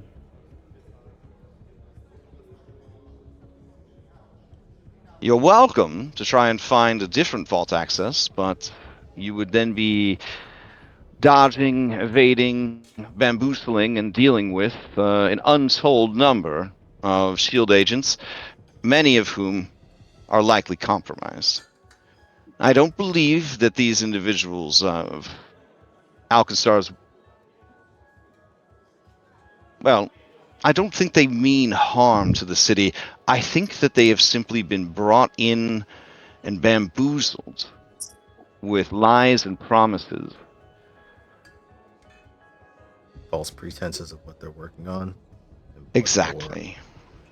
Everyone wants to feel important. Everyone wants to feel like what they do matters. Lovelace is very good at making the people who work underneath her feel like they have a purpose. Now, Madam Duchess, this may be a big ask, so stop me if I go too far, but would it be possible for you to acquire Shield Marshal outfits for us? That should be simple enough. Though time is of the essence if you intend to seize the coach on its way to the city. And you said this But coach is arriving tomorrow. Yes, but it's already late tonight. It's expected to arrive at the city gates tomorrow afternoon.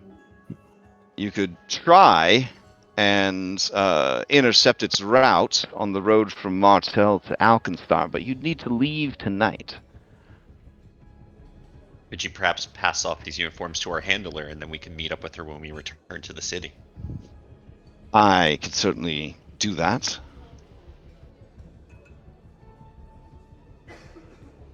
I think leaving earlier and catching them outside the city would be the best course of action. Though you Agreed. could just take the uniforms off of the shield marshals that are guarding the wagon now. That seems sensible. Well, You would need to assume their identities to get past the gate guard, though, again, having the wagon and the passengers would definitely help with that ruse. it's a bit hard to pose as guards if they have bullet holes in them, so I get to restrain myself. I can probably patch up holes.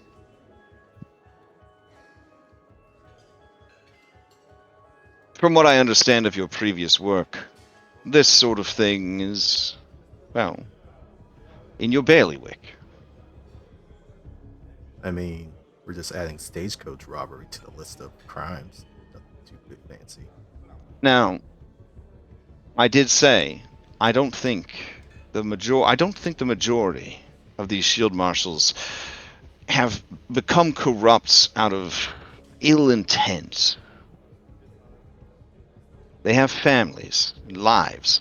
They pay taxes, and they are heroes to the common man. I would like you to keep the killing of shield marshals and police officers to a minimum, if possible.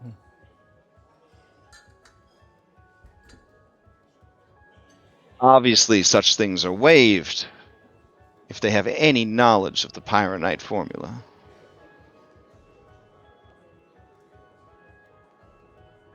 And with your earlier perception, Vulture, if you haven't already pieced together, understand that when she says, you guys have to tell her in full confidence that no one knows the recipe except except you guys and her when you hand it over, she means you have to kill any loose ends that would have it. But we'd be different. Yeah. Well, that was her thing, is mutually assured destruction with you guys as well, right? Like, if you guys give her the formula, she knows that Alkenstar has it. Even if you guys decide to go and sell it, at least Alkenstar has it, you know? Mm-hmm. Well, as But my you early... do get the sense that with your perception check, Vulture, because you've been kind of just watching and listening this whole time, that she is telling the truth about, like, clearing your guys' names, giving you what you want, and we're good now, even if you guys know the formula, as long as she has the formula. Because having powerful allies is definitely better than having powerful adventuring party as enemies. Adventuring parties historically have good luck at overthrowing their enemies, even against overwhelming odds.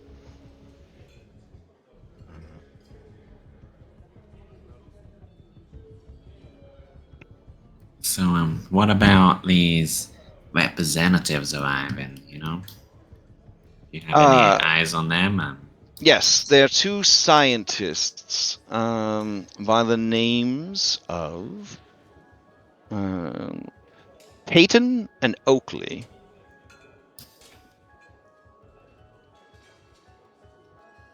Right, but there's also on their way, as I'm sure Phoebe has told you. There's a geomancer on Max called Ibrium, and then Parsus is also coming. Yes.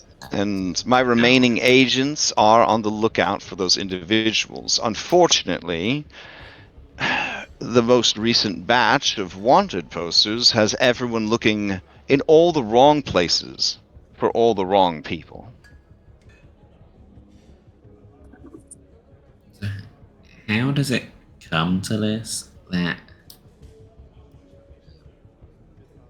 Your Grace, that you could so completely lose control of all of the police force? I mean, relying on people like us. How does this happen?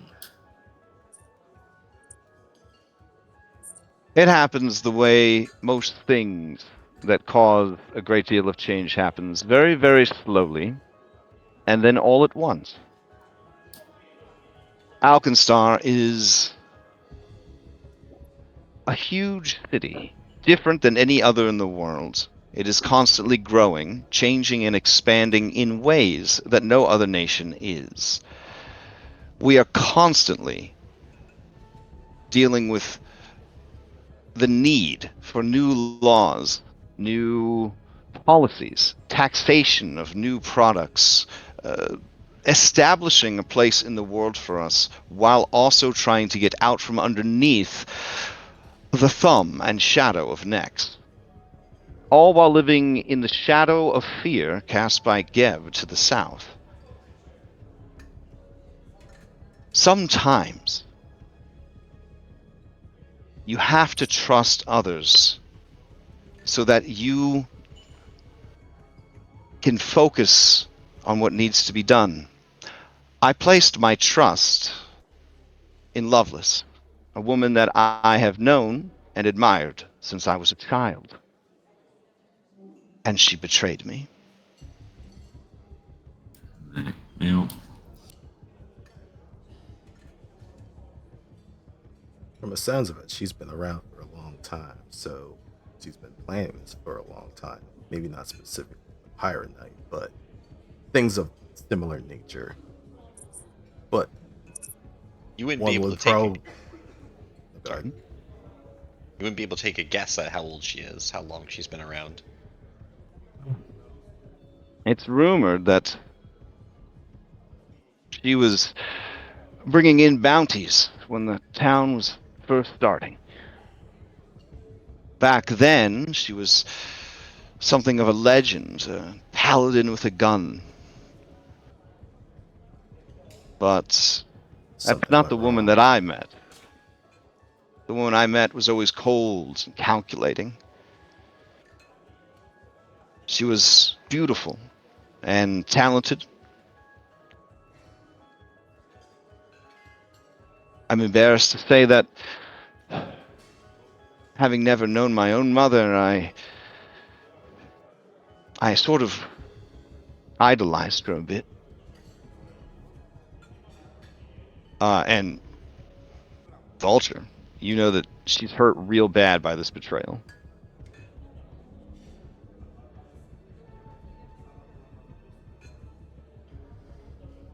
Mm. Well, I wish you the best of luck. I will do what I can to keep the towers from crumbling. You operate in the shadows where the real work is done, and I will have to put my faith and trust in your abilities to get this done. I hope that I don't find my trust once again misplaced.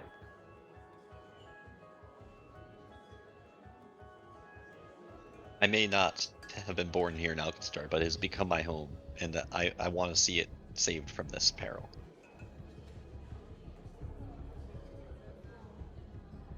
All right. She starts heading up the stairs to the top of the tower. Phoebe sort of just moves to, block the stairs? Question mark. Blanker, like a Secret Service, I'm assuming. Yeah. Almost like instinctively kind of thing. And then Phoebe says, "Well, that went a lot better than I thought." And you do notice in the dark light that Phoebe was sweating hard. So, what do you think, Miss Dunsmith? Do you think that we should, well, when we get there eventually, that if we manage to make sure that it's not been leaked elsewhere, we should hand it over or have it be destroyed? Well, Phoebe, who you know, she tries to be a good person. Like, she wants to be a good person. She is also a government agent for the city of Alkenstar. She says, in truth, I do want the city to be able to protect itself. But any fool could look ahead and see that it's a dangerous thing to keep around. But the world is full of dangers. Gods killing gods, and horrors from the ancient world, the first world, hell. Ambitious cults. You hear stories every other week about some near disaster that got barely avoided by the Pathfinder Society or some nonsense. I'm not going to stress about what happens down the line. I want to focus on what's happening right now. And right now, I do agree with the Duchess. And now, I can understand how you must feel right now. Because from where anyone is standing, you all look very expendable. And speaking of which, respectfully, Zanny, when you talk about eliminating the secret of Pyronite, I do feel as though you're saying that you're going to kill me when this is all over. Do you know the formula? I thought you didn't. I know enough of it. I know. So do we, right? Well, no, I mean, not if you're really. smart enough to know that formula, then congratulations. Okay, we don't really at all, but we know of it, and isn't that the problem? That all these people that only knew of it were able to a certain extent, replicate it? Well, if the Wouldn't it formula just be easy is to teach people magic? looks at stack, really? Well, Phoebe says, all I know for sure is that one way or another, the Duchess is going to get her hands on that formula. And whether she is the only one who has it, or the whole world has it, it's going to be up to how we all handle this. And I have been working for her for a very long time, and I will tell you truthfully that I am scared for my life as well. And that's why it's pretty simple. We need to get a copy of that formula, and we need to make sure that it is hidden with a contingency on our disappearance or death.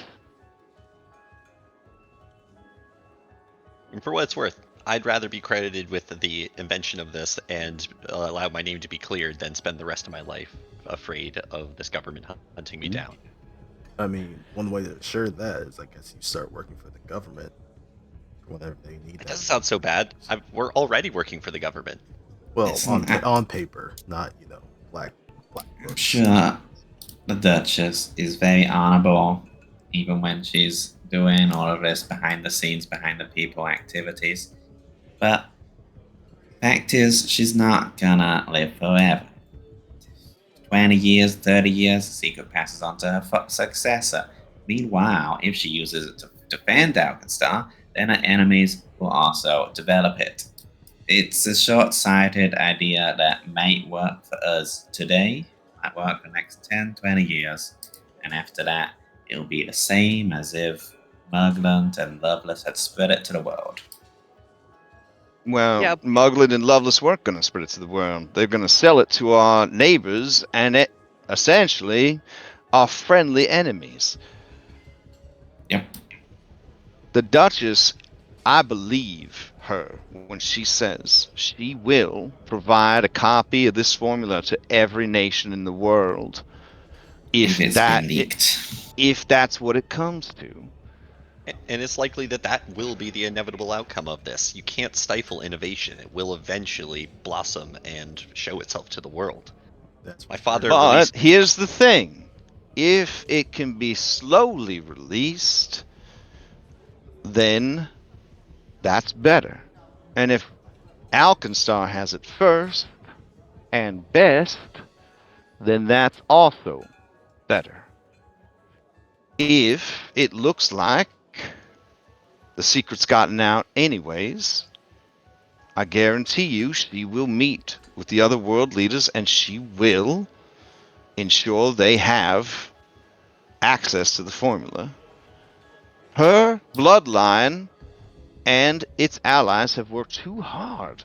My ancestors worked alongside her ancestors to build this city, this nation, this idea that is Alkenstar. It is different than every other city in the world. It is special and it is worth protecting.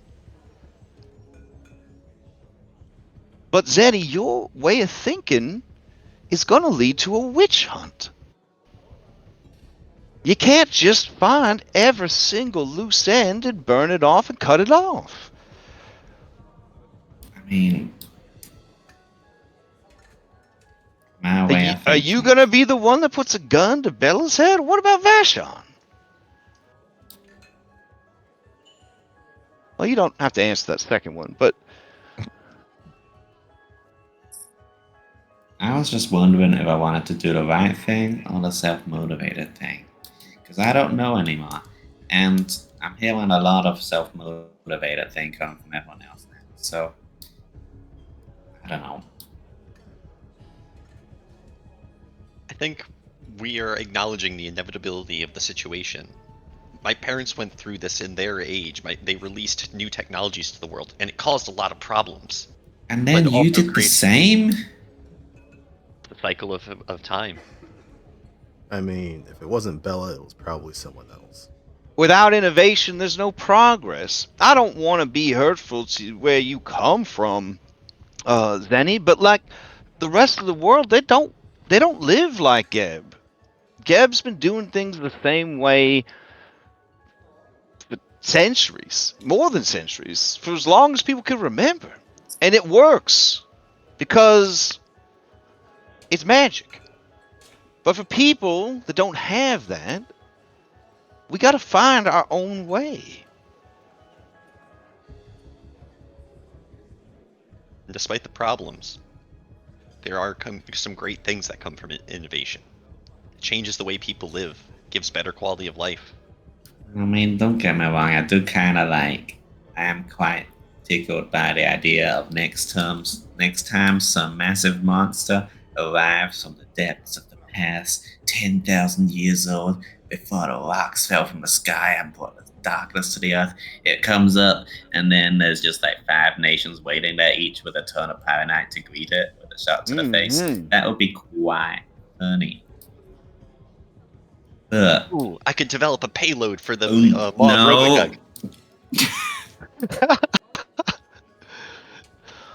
Yeah, see, but then the problem is that people like Bella will come up with that kind of idea. Yeah, but I mean, can you stop the march of technology? That's the existential question, right? That's the existential question. We'll recover. We'll kill these two. We'll deal with these 2 representatives, and then if the cat's still in the bag, then that's a really bad analogy because I don't want to follow that through. If the shit hasn't hit the fan yet, then we can put it in a little doggy bag and dispose of it. There we go. Better I like how analogy. that analogy works in Alkenstar because they have fans and dog shit. So Mhm, yeah, mhm. yeah. But if it is out there, then fine, we'll give it to the Duchess. Well, all of this is theoretical until we actually get to it. So, how about we get to it? Alright. All right. Phoebe says, I could provide some horses, clockwork ones, or dinosaurs, to get you out into the desert again if you're trying to intercept that coach on the road. Or if you feel like you could manage it, you could just try to infiltrate the place tonight.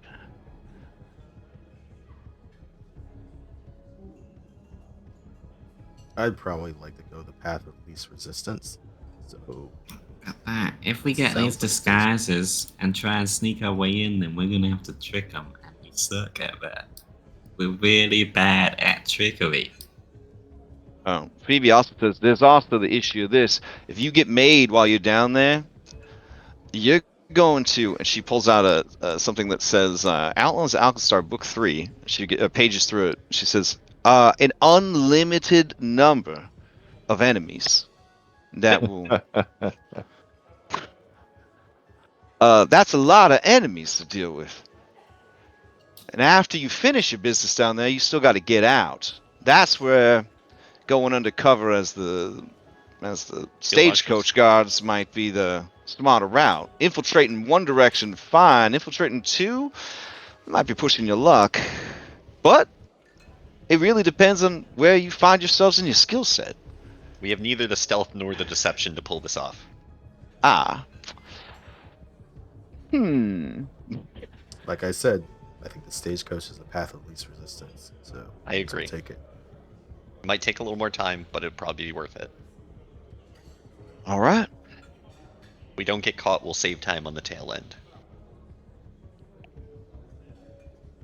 So yeah, if you can provide us with some transportation, that'd be good. Okay. Boomer says, well, it's been nice working with you guys, but we've got a lot to do in the city, so I'll be here. So when you're done, you tell me how it goes. What, you don't want to rob a stagecoach? Oh, I want to rob it so bad, but duty That sounds calls like and all that. Duty. It's the most fluctuating B team I've ever seen.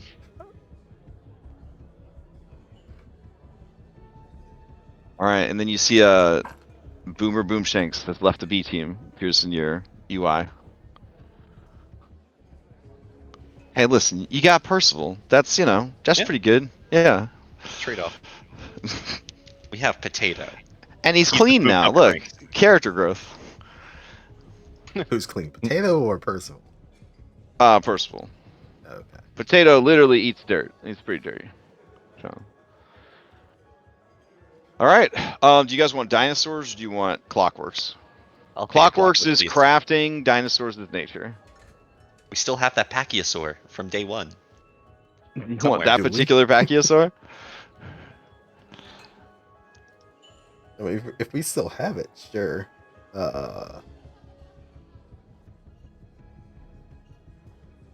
Now, was Phoebe able to keep this thing under wraps as she moved it from safe house to safe house? Is the dinosaur being tracked? Is there a tracker on the dinosaur? It's just in Ashan's bathroom. Yeah. All right. Yeah. So, Hero, the Pachyosaur is still around. Okay. And then you're getting a Clockwork. Hero. Let's see. We got Clockwork. Each can hold 2 riders. So there's what 10 of you all together. So you need 5 mounts. Okay. Yeah. Dinosaurs or Clockworks? Any preference? Anybody? Walter, Catherine, you have Oh, preference? Clockworks. Clockworks. Okay. Yeah. Got it. All right. There's needed nature to control that, the dinos. Yeah. I can do dino. Okay. Cannot do clockwork. All right. Walter, are you doing Dino or are you doing Clockwork? You say it's nature for Dino? Yeah. Huh. I surprisingly am higher in nature, so I guess I'll take Dino. Okay. You got dibs on hero or I mean, if no one else wants hero, I'll take hero. okay. Hero remembers you, even though you're in a different body now. That's because animals, they're so spiritual, you know what I'm saying? All right, Sid will kick Potato off. Ride with you. Can't hold him like a All stuffed right. doll. Zenny, you're going to have a dinosaur. They got just Mega Raptor for you. All right. Stack, dinosaur or clockwork? I'll take a dino. Okay. All right. Let's see. I guess Purcell will ride with you. Potato will ride with Ketrin. Ed2 will ride with Zenny. Perfect. Okay, it's beautiful. All right, let me change out the music.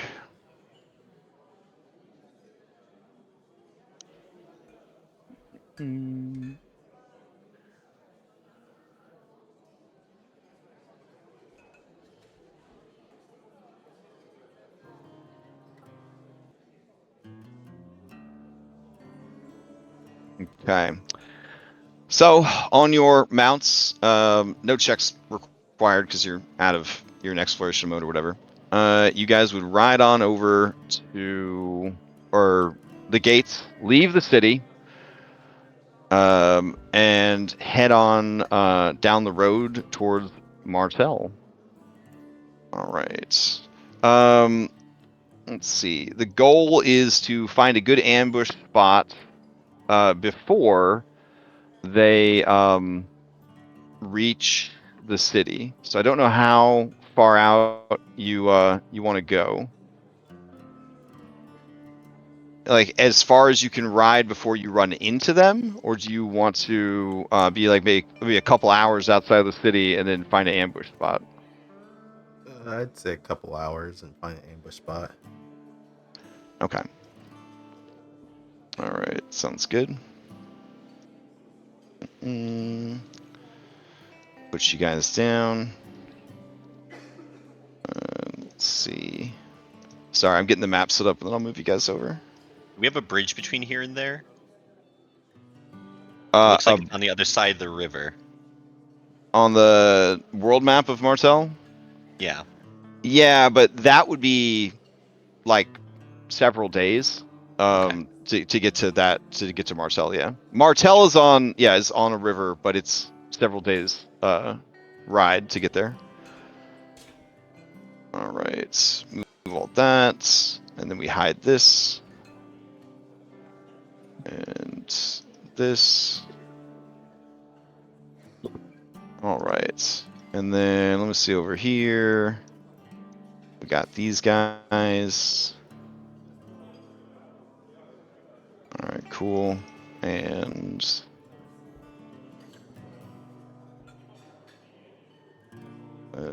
these guys.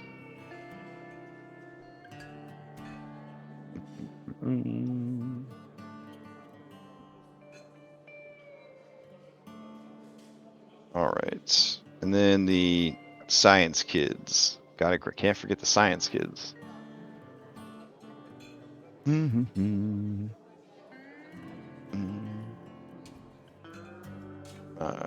Oakley and Peyton.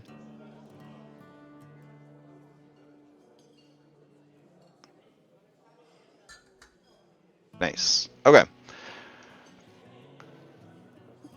You could do, if you want, a recall knowledge check on Oakley and Peyton while you're riding over and setting up as well. Here, I'll move you over to the map.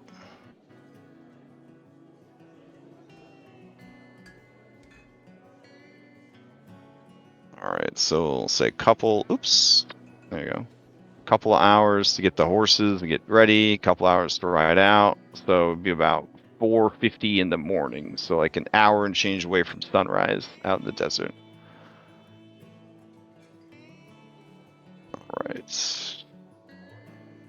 make it a little bit darker.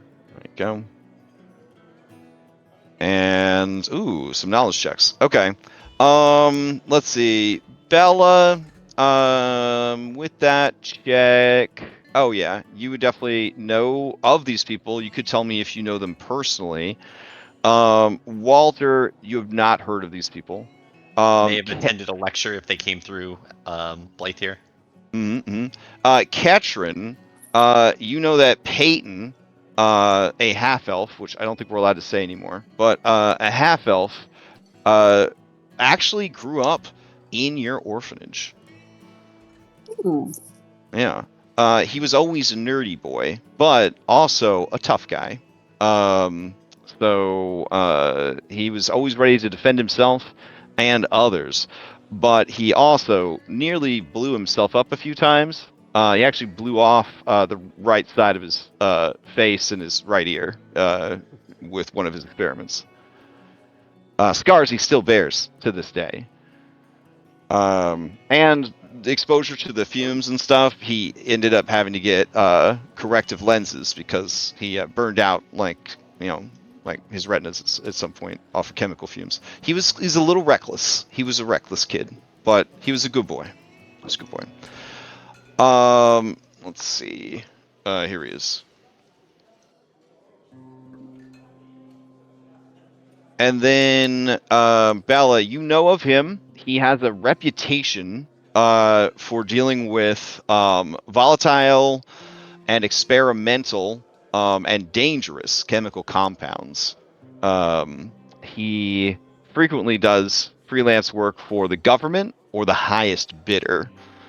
You feel that he's a little more morally bankrupt than most people in Alkenstar. Like, he'll work for anybody, and he doesn't care what the final product is being used for.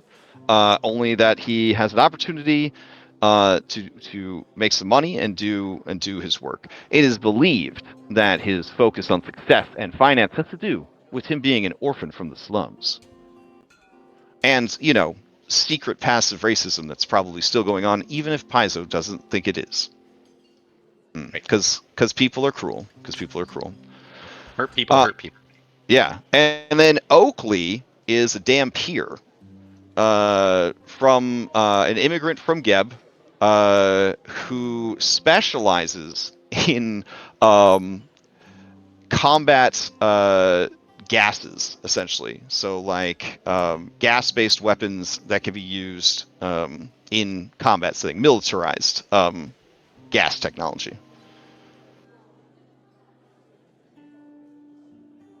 They both seem lovely. You can tell that they're both science nerds because the artist put glasses on both of them in a setting where most people don't have glasses. So that's how you know. That's how smart they are. They have to wear these glasses to contain their brilliance. Notice on your team, no one's got glasses, but a couple of people do wear goggles on their heads to represent the glasses that they're not wearing. I think at this point, Bella, you could probably not wear a fake mustache, or are you just gonna own this disguise, like, moving forward? I don't know how to change it, so it's just. Okay. All right, cool. Shouldn't have used permanent glue. Yeah, I mean, Vashon don't mind. Vashon don't mind at all. Woman with a little bit of a beard, you know what I'm saying? That's okay. That's like dwarves. Yeah. So anyways, you guys find a good spot in the desert. There's some tall ass cactuses here. As far as, like, better places, it is like flat lands, just whoosh, in every direction. Well, then we should, like, dig some holes. You imagine that doing this during the day must be like a miserable trip. I guess any of you that have taken a trip by this road to Martel, like, yeah, it's just hot and boring. Sort of like driving in the southwest of America. Like, I guess if you're into it, sure, but, like, it's kind of boring after a while. Gonna be honest. Is this in the direction of Gunworks or anything? Ish. Here, I've got a little map I could throw up for you guys of the region. Like, slightly southwest of the city. I'm just asking because I imagine Vulture and Sydney have probably done it on their. Oh yeah. Oh yeah, Martel's a great stop on your way to the gunworks. Yeah. And Martel, honestly, it's a party town, bro. It's good times there. They have some good times in Martel. Oh, Walter probably wasn't enjoying it as much. Walter, maybe a different story. May have to take a trip out there. And vendor. the river does connect Gunworks. The river does connect Martel and Gunworks. So generally, people, if they have the money and the time, they'll travel by riverboat. But the road you guys are taking does not follow the river. It is a straight fucking shot across the desert.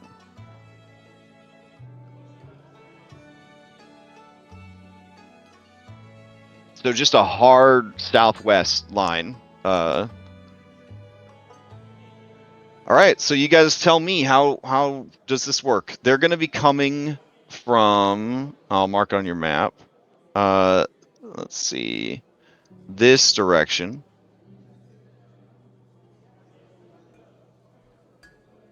And from what you understand, it is a wagon pulled by 2 clockwork horses, and it will have 4 shield marshals with it. That would be 2 up front, probably 1 riding in the wagon, and then 1 posted on top of the wagon. Is the standard procedure for this. And then the 2 passengers would likely be in the wagon.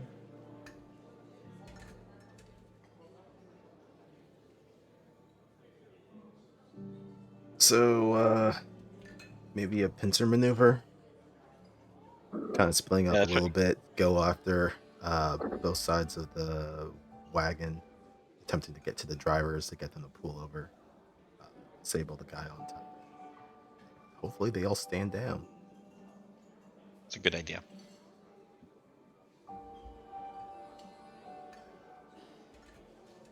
Oh, like a straight up stick up? Yeah.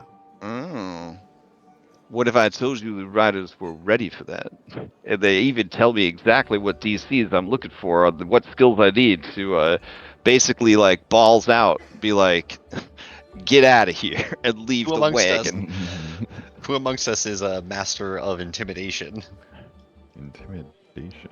I feel like we're a very I'm persuasive okay at group. it. I'm all right. persuasive. I don't not Hey, intimidating. OOC, I'm intimidated by Mother Ketron, but I also went to Catholic school, so I don't know. PTSD. It works on me too. Yeah. Yeah. I have plus 15, but I'm only trained. Right. I have a very difficult time doing non-lethal damage. Oh, just don't be the last person to hit them. Work on the fresh ones. Maybe if you can figure out a way of disabling their wagon or something. Yeah, I guess that could work. I can always repair it after the fact. Bella, you know that generally there isn't like there aren't too many upgrades to the Clockwork Horse. Like individuals might have a Clockwork Horse that they upgrade to be like more combat capable or faster or more badass, but it's very expensive. So like it's likely they're just using a standard model for someone of your level and skill. If you could lay hands on one of them or both of them, it would be a 2-Pac-Man manipulate to just shut it down. Okay. Or even reprogram it. Right. Okay. Yeah. I've got a job. So then we try and disable the guards, not killing them, and get Bella to those horses to get them to deactivate. And then hopefully that gives us enough time to have a little chat with our 2 scientist friends.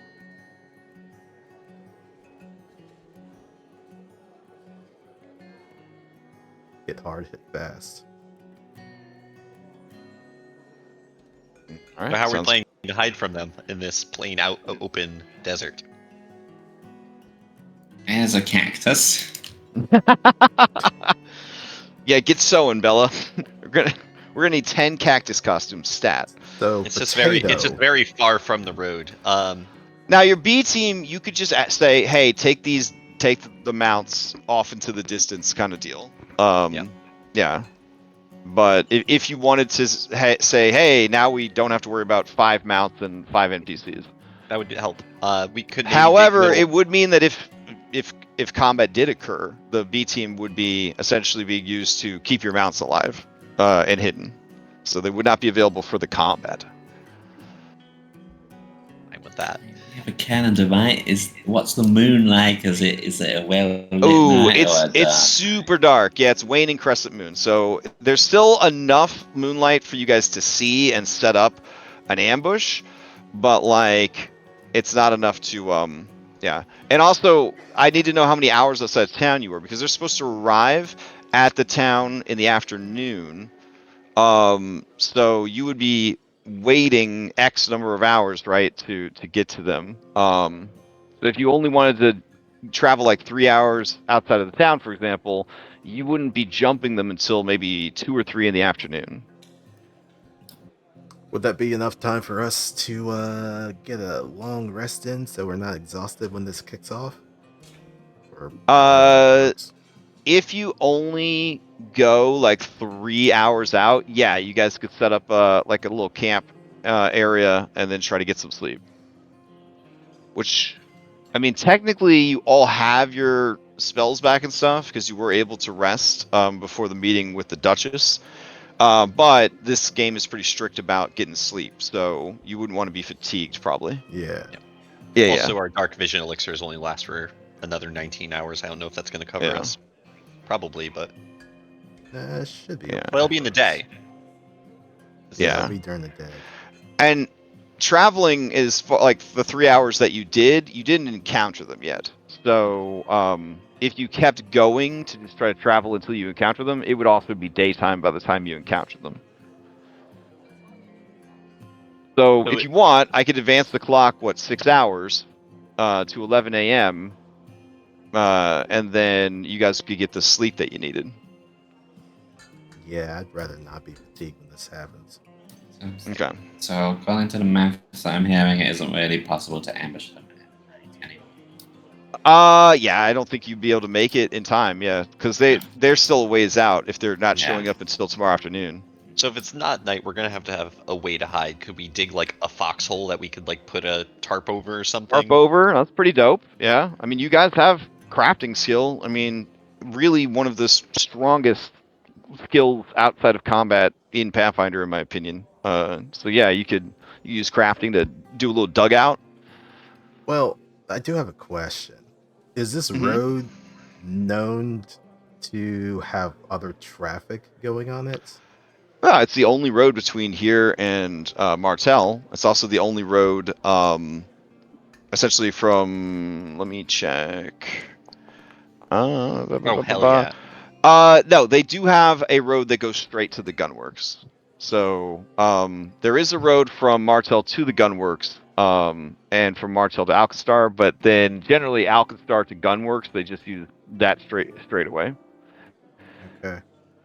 You do know this, that the roads are relatively safe because gun crits suck. So all of the native species understand that if you fuck with things on this road, you will get shot. And they teach their offspring these lessons.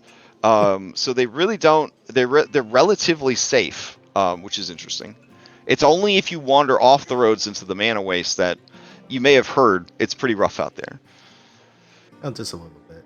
I don't know who would go to the mana waste. Crazy people. Now, I will say this probably doesn't affect you guys, but wild surges started at 10 out here in the mana waste. The reason I had asked the question was, do we feel like it would be suspicious if we were just another group that was traveling in the opposite direction on this road? Probably not. Yeah, probably not. I mean, they would be as suspicious as guards are, right? Like they'd probably lay hands on their weapons and keep an eye on you guys. That's what they're paid to do.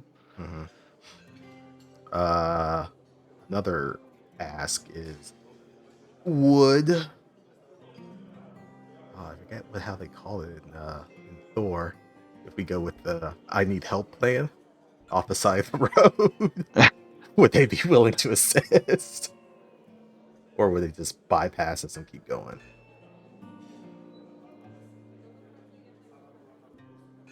Because if there's not many places for us to hide and ambush, then I just gave us one. oh, that crafting check. Oh Yeah, shit. yeah. I mean, you could definitely dig out with a 39 nat 20. You could dig out a very hard to see dugout. Oh, perfect. Never mind. But directing the digging of such a thing is going to take several hours. But you have several hours even after sleeping. But it's going to be close if you're anticipating them around 2 or 3 in the afternoon.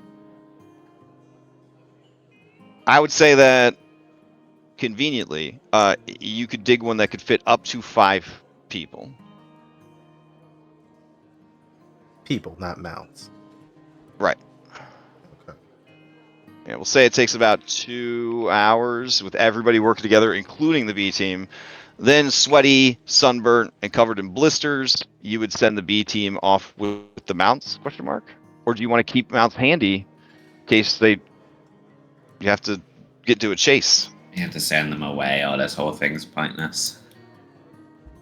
Otherwise, not much point hiding if the mounts are just standing next to us. Yeah, we're basically Well- agreeing to a chase at that point. Well, the question I mean- is, are we just going to jump out from the hole and try and jump onto their carriage while it's going? Yep. Although I liked your imperiled citizen idea, I feel like that could work really well as a distraction. I only ask about the jumping out part because. Oh, Sydney says, what if somebody had a broke down clockwork horse on the side of the road? I mean, obviously only an idiot would stop to help, but it might at least distract him. A distraction would be nice. The only reason I'm asking about jumping out onto a moving carriage is I think you've stated multiple times, Bella, that athletics is not exactly your forte. Which may be true, but I did come equipped with blast boots. Oh, okay. That's honestly the steampunk western shit that I'm here for. Rocket boot blasting yourself onto the back of a clockwork horse to either dismantle or reprogram it while it's in motion. That's pretty good stuff. All right, if you're gonna do the dugout, go ahead and draw me essentially maybe a 2.5 by 1 square somewhere on the map.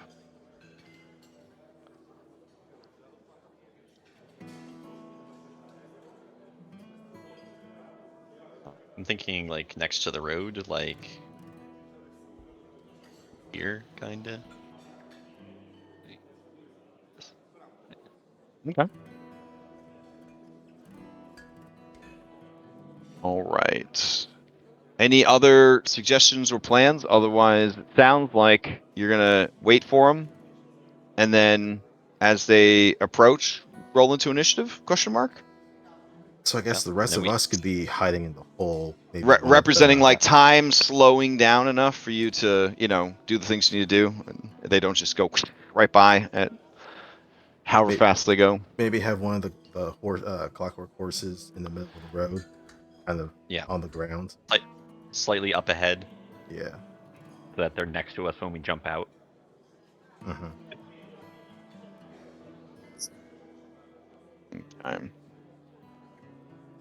You guys would also know from experience that normally Clockwork Horse has a speed of 40. With 2 pulling the thing and them being built for this sort of thing, there shouldn't be any reduction to their speed.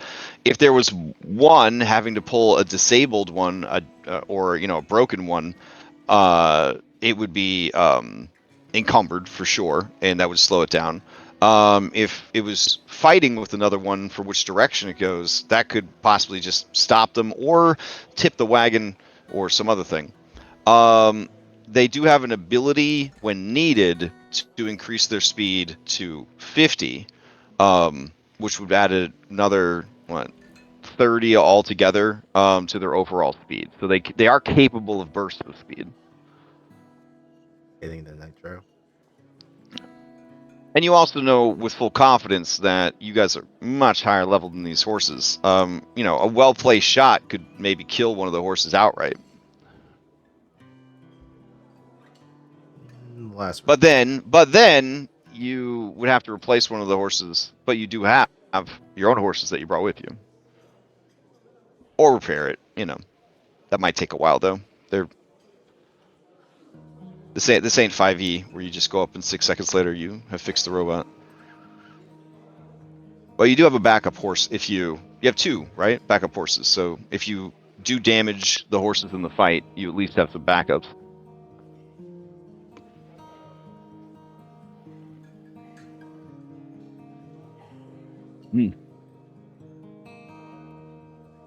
All right. Any last preparations? Otherwise, we'll advance the clock. So, Sid, how do you feel about being damsel in distress? I was She thinking says, Stack would sell it best. Well, woe was me. Well, I mean, if you're up to it, Stack. my poor mount's just been overheated. All right. My question then is, well-known outlaw, Stack the Deck, are you going to take any pains to disguise yourself? Is this going to be like Bugs Bunny in a dress? Or like you going to have the disguise? Like what's the... Oh, wait. Because you guys were known to the Shield Marshal before these new ones went up. These guys likely haven't seen the increased bounty and the heinous war crimes that got added, but you would still be known criminals that would probably be made by Shield Marshals. Do you think he'd be more interested if I was in or out of disguise, though? Well, it'd definitely be distracting to see a high-profile desperado. Yeah, all by himself, all by. Yeah, but I don't. They would probably know you're there to cause trouble, and they would be more likely to flee. Most. Of course, just Uh, open fire on you if they feel like they don't have shoot the. First, ask questions later. Yeah. But like they have an objective to protect cargo, and they're unlikely to deviate from that to try to then take you into custody and try to hold you until they get to the city. Oh, one wild mage. Do you think they'll panic over? Tough to say. I mean, after last session, I would definitely panic if I saw Stack the Deck coming. In the mana ways, yeah. I'd be like, this guy don't care about nothing. This like, man's in his element. Yeah, this is the suicide bomber right now. Like, you take him out at range. Don't Like, want that's to what you touch do. that with a 20-foot long pole. All right, Ketron, are you going to be in the hidey hole, or do you have some ghosty stuff you could pull? No, I'll be in the hidey hole. Okay. Zenny, you in the hidey hole? Hidey hole. Okay. So you're going to be on the road without a mount then? Oh no, it's gonna be like my mount's broken down. I'm a little out of my so luck. You want? Well, I mean, Mega Raptor when it breaks down, that means it's like dying. Do you want a Mega Raptor to? No, I'll take the clockwork for you. Yeah, okay. He's just he's sitting out. He's having a smoke. He's on the side of the road. All right. Does anybody rig the horse to look broken down? Like it's like venting steam out its asshole or something, or its try head? to do that. Okay. All right. Or do you just have it sort of like lay on the ground like it ran out of steam altogether or something? Turn it off. Yeah. Yeah. Okay. Yeah. All right. So you put it into idle, where it doesn't seem like it's working, but it's like ready to go kind of thing. Only, I guess, battery saver mode. So it's going to be prone on the ground then. Okay. Let me take this thing real quick. Not that.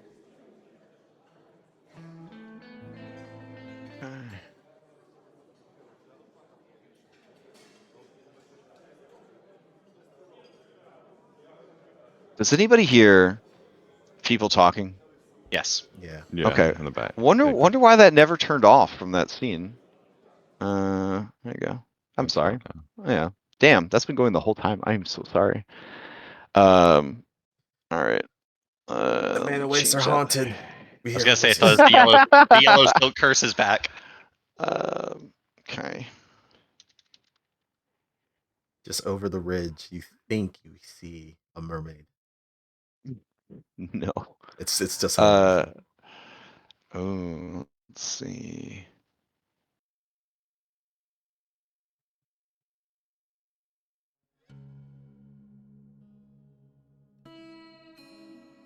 All right.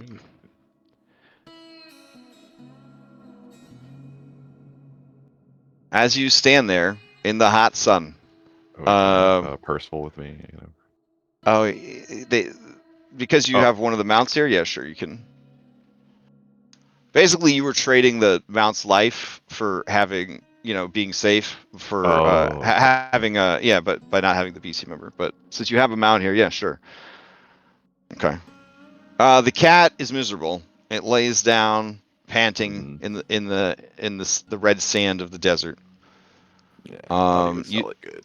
You see coming into sight is a carriage, and then like a video game where they load the components one by one, you see the horses of that carriage come into focus. Give me a perception. Actually, this is definitely a good time to lock in your exploration actions. Oh, Zenny, are you in the dugout or are you stealthing somewhere else? Oh, okay. All right. Yeah, if you want to make perception checks, you can. All right, let me. As it's riding into sight. And if you choose an exploration action, that involves a roll. Also make the roll. All right. Oh, I'm supposed to be blind. Whoops. And I'm making it part of my investigation. Oh, nice. Okay. Noted. All right. So as they ride into focus, you can see that there are two people up front. There's this guy that has character art, and there's this lady that's got character art. You do see riding on the roof is a third shield marshal and a fourth shield marshal, and then that is all you notice at first.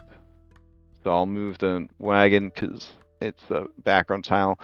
I'm moving the wagon closer. You tell me when you.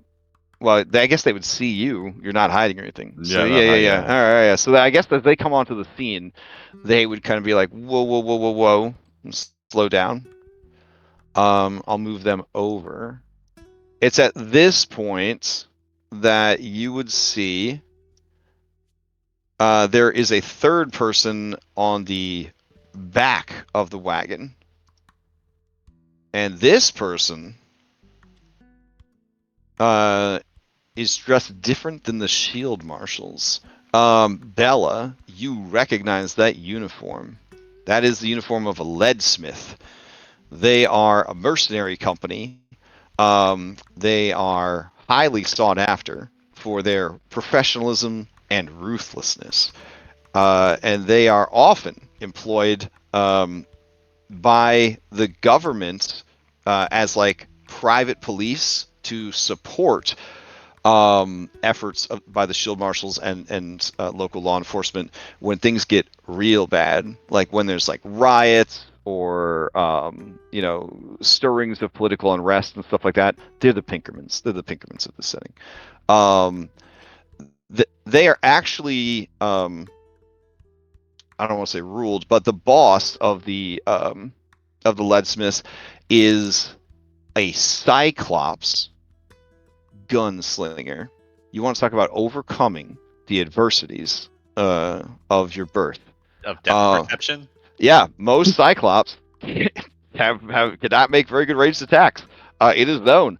Vuslag is considered one of the greatest gunslingers to ever live. And in addition to kind of defying that part of their cultural heritage, they are also dashing, very charismatic, and well-spoken, with a wisdom of leadership. They have they probably convinced their DM, first of all, let them play Cyclops. Secondly, to ignore the racial penalty, and third, to roll for stats, because they've got it all, baby. They got it all. Yeah, I can show you this collectible trading card image of Vuslag. Oh. Nice. Yeah. All right. So, it is telling Bella that there would be a leadsmith with the shield marshals. That means that whatever cargo there is, these scientists ? Is worth calling in a little backup for. Which does make you wonder if there is more than one shield marshal riding inside the wagon with the passengers, or if there's even passengers in there at all. All right. Well, we might have to deal with him. So they pull to a stop. I feel somebody whispering. I feel somebody's whispering. I thought I turned that off. All right. As they pull to a stop, this lady says, she says, "Whoa there! Whoa, whoa, whoa, whoa, whoa!" And then the guy says, "Lily, you know it ain't protocol to stop for nothing." And she says, "I ain't trying to be kind. Do you see who that fucking is?" And he looks over at Stack the Deck, and he says, "It can't be." And she says, "Look at his arm." And he says, "Oh my God. Well, I thought this was going to be a boring day, but it looks like we're hitting the payday but good." And then Lily shouts over to you, "Hey there, stranger." Hey there, strangers. "What seems to be the problem?" Oh, you know these things. They never seem to work right, and I'm kind of stuck out here. And he kicks a clockwork horse a bit. Of course, of course. You mind sparing some water? Yeah, sure. Why don't you come on over? Why don't you come on over? Oh yeah, but no, you just toss it over. Just toss it. We should have had you further down the road. He says, "Something wrong with your leg? I thought it was your horse that was lame." Just trying to save you energy. hear the sounds of like gun barrels and like yeah. Well, not in front of the cat, please. I just got him. All right. She says, "Well, I'm proud to say that Stack the Deck, you're under arrest." And she Fair reaches for enough. her initiative dice because it's just you and your cat and a lame horse. No, yeah, you got me. Don't just you guys gotta. As long as you give me some water, you can take me wherever you want. Oh shit! Are you actually Yeah, like I'm inviting them to like come talk to me. Yeah. All right, this is gonna be a hard sell, but you can try. Give me a DC 30 deception. All right. Because you have a reputation of being a rascally rabbit. So there. All right. Come on. How are you rolling? Yeah, I mean we are at the end of the session. You may as well Yeah. burn it if you got it. Ooh. Hey, I will succeed at a cost if it's costable. Oh shit. Okay. Did it count for your silver tongue elixir? Oh wait, did it? No. I don't know. It just says charisma and expert. No, yeah. I bet- The silver I mean- tongues was at +2, right? It may Oh, I- drag effect on you. Yeah, Okay, yeah. cool. This is Pathfinder, bro. Like, I if you used the- drag, oh, it might. You know what? Time has passed since you maybe dragged it Oh. over. I don't know. I don't know. That's fine. With a +2, 31. She says, "Wait a minute. You're surrendering?" Yeah, I know when I'm beat. I know when to fold. Well, all right. And she says, "You come with me." Otto says, "I don't like this. I'm gonna stand like this with my gun." And she says, "I know you will." She starts heading towards you. Mhm. You can use deception for your initiative. All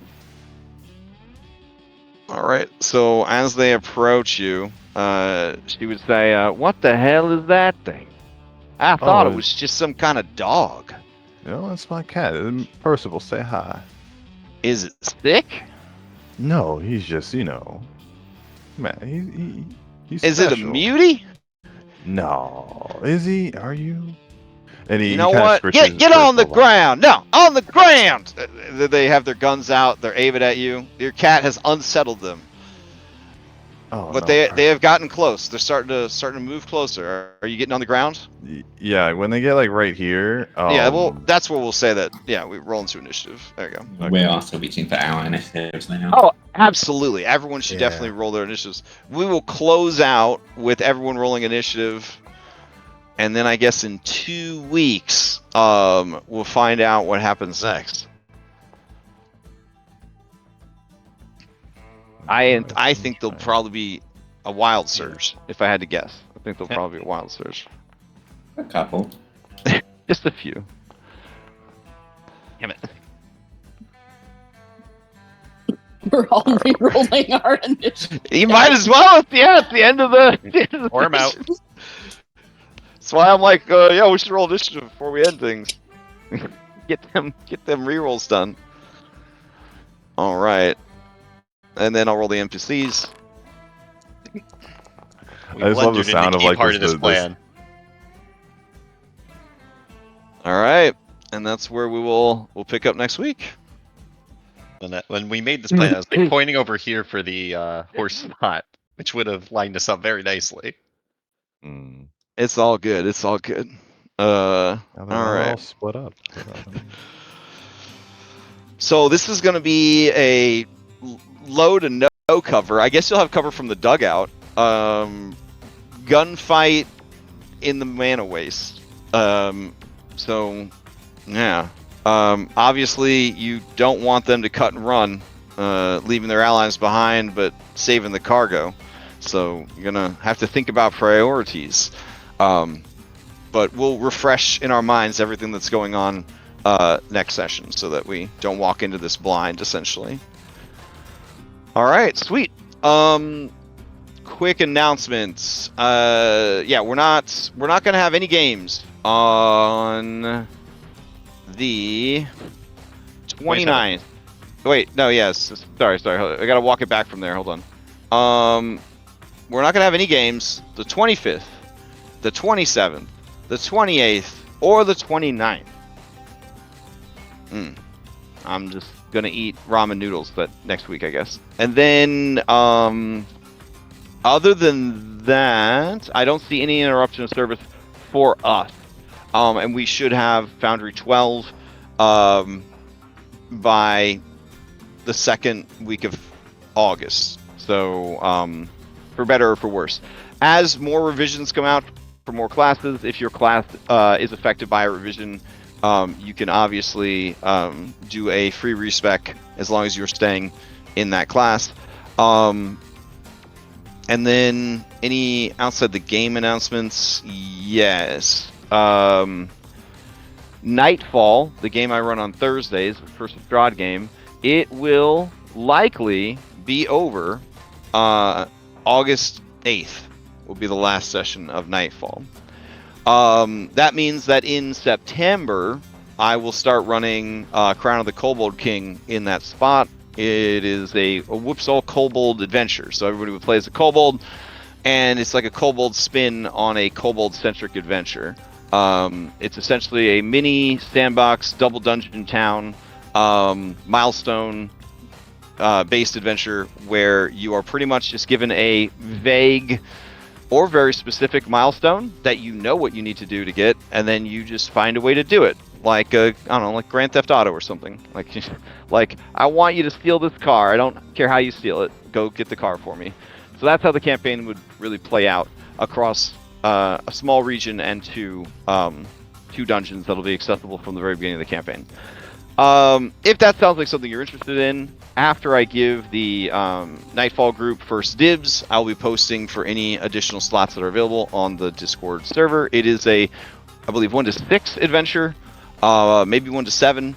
I don't believe it would take more than like 30 sessions. I don't think it'll take more than 30 sessions to get through. It could go very fast if the group comes up with clever solutions for each of the milestones. So, does anybody else have any announcements before we adjourn? No, I guess you got your party next week. Yeah. Well, it's not really worth announcing. It's not a big deal. It's, you know, yeah, whatever. But for whatever reason, Dom and I are going to be in the same place this coming Friday. And so we were thinking about doing a vodcast where we're both in the same room at the same time. And I'd show them all my D&D stuff from the last 30 years and be like, this is a book. This is what a book looks like. This is a miniature. So that sounds like something you want to see. What are these artifacts? Yeah. This is my dice collection. This is this, and this is that. You know. So if that's something of interest to you, we'll be doing that this coming Friday. And I guess we'll do Tales from the Loop well, sometime. I'm thinking August 3rd? Question mark? Maybe. That looks good to me. I'll check, yeah. Yeah. Good for me. Okay. All right. In that case, I hope everybody enjoys the week off. And then we will continue the adventure August 3rd and see where we go from there. Congratulations on making it to the 3rd and final book of the adventure. Thanks for running. All right. Later. Hey. And thanks everyone for tuning in. Catch you next time.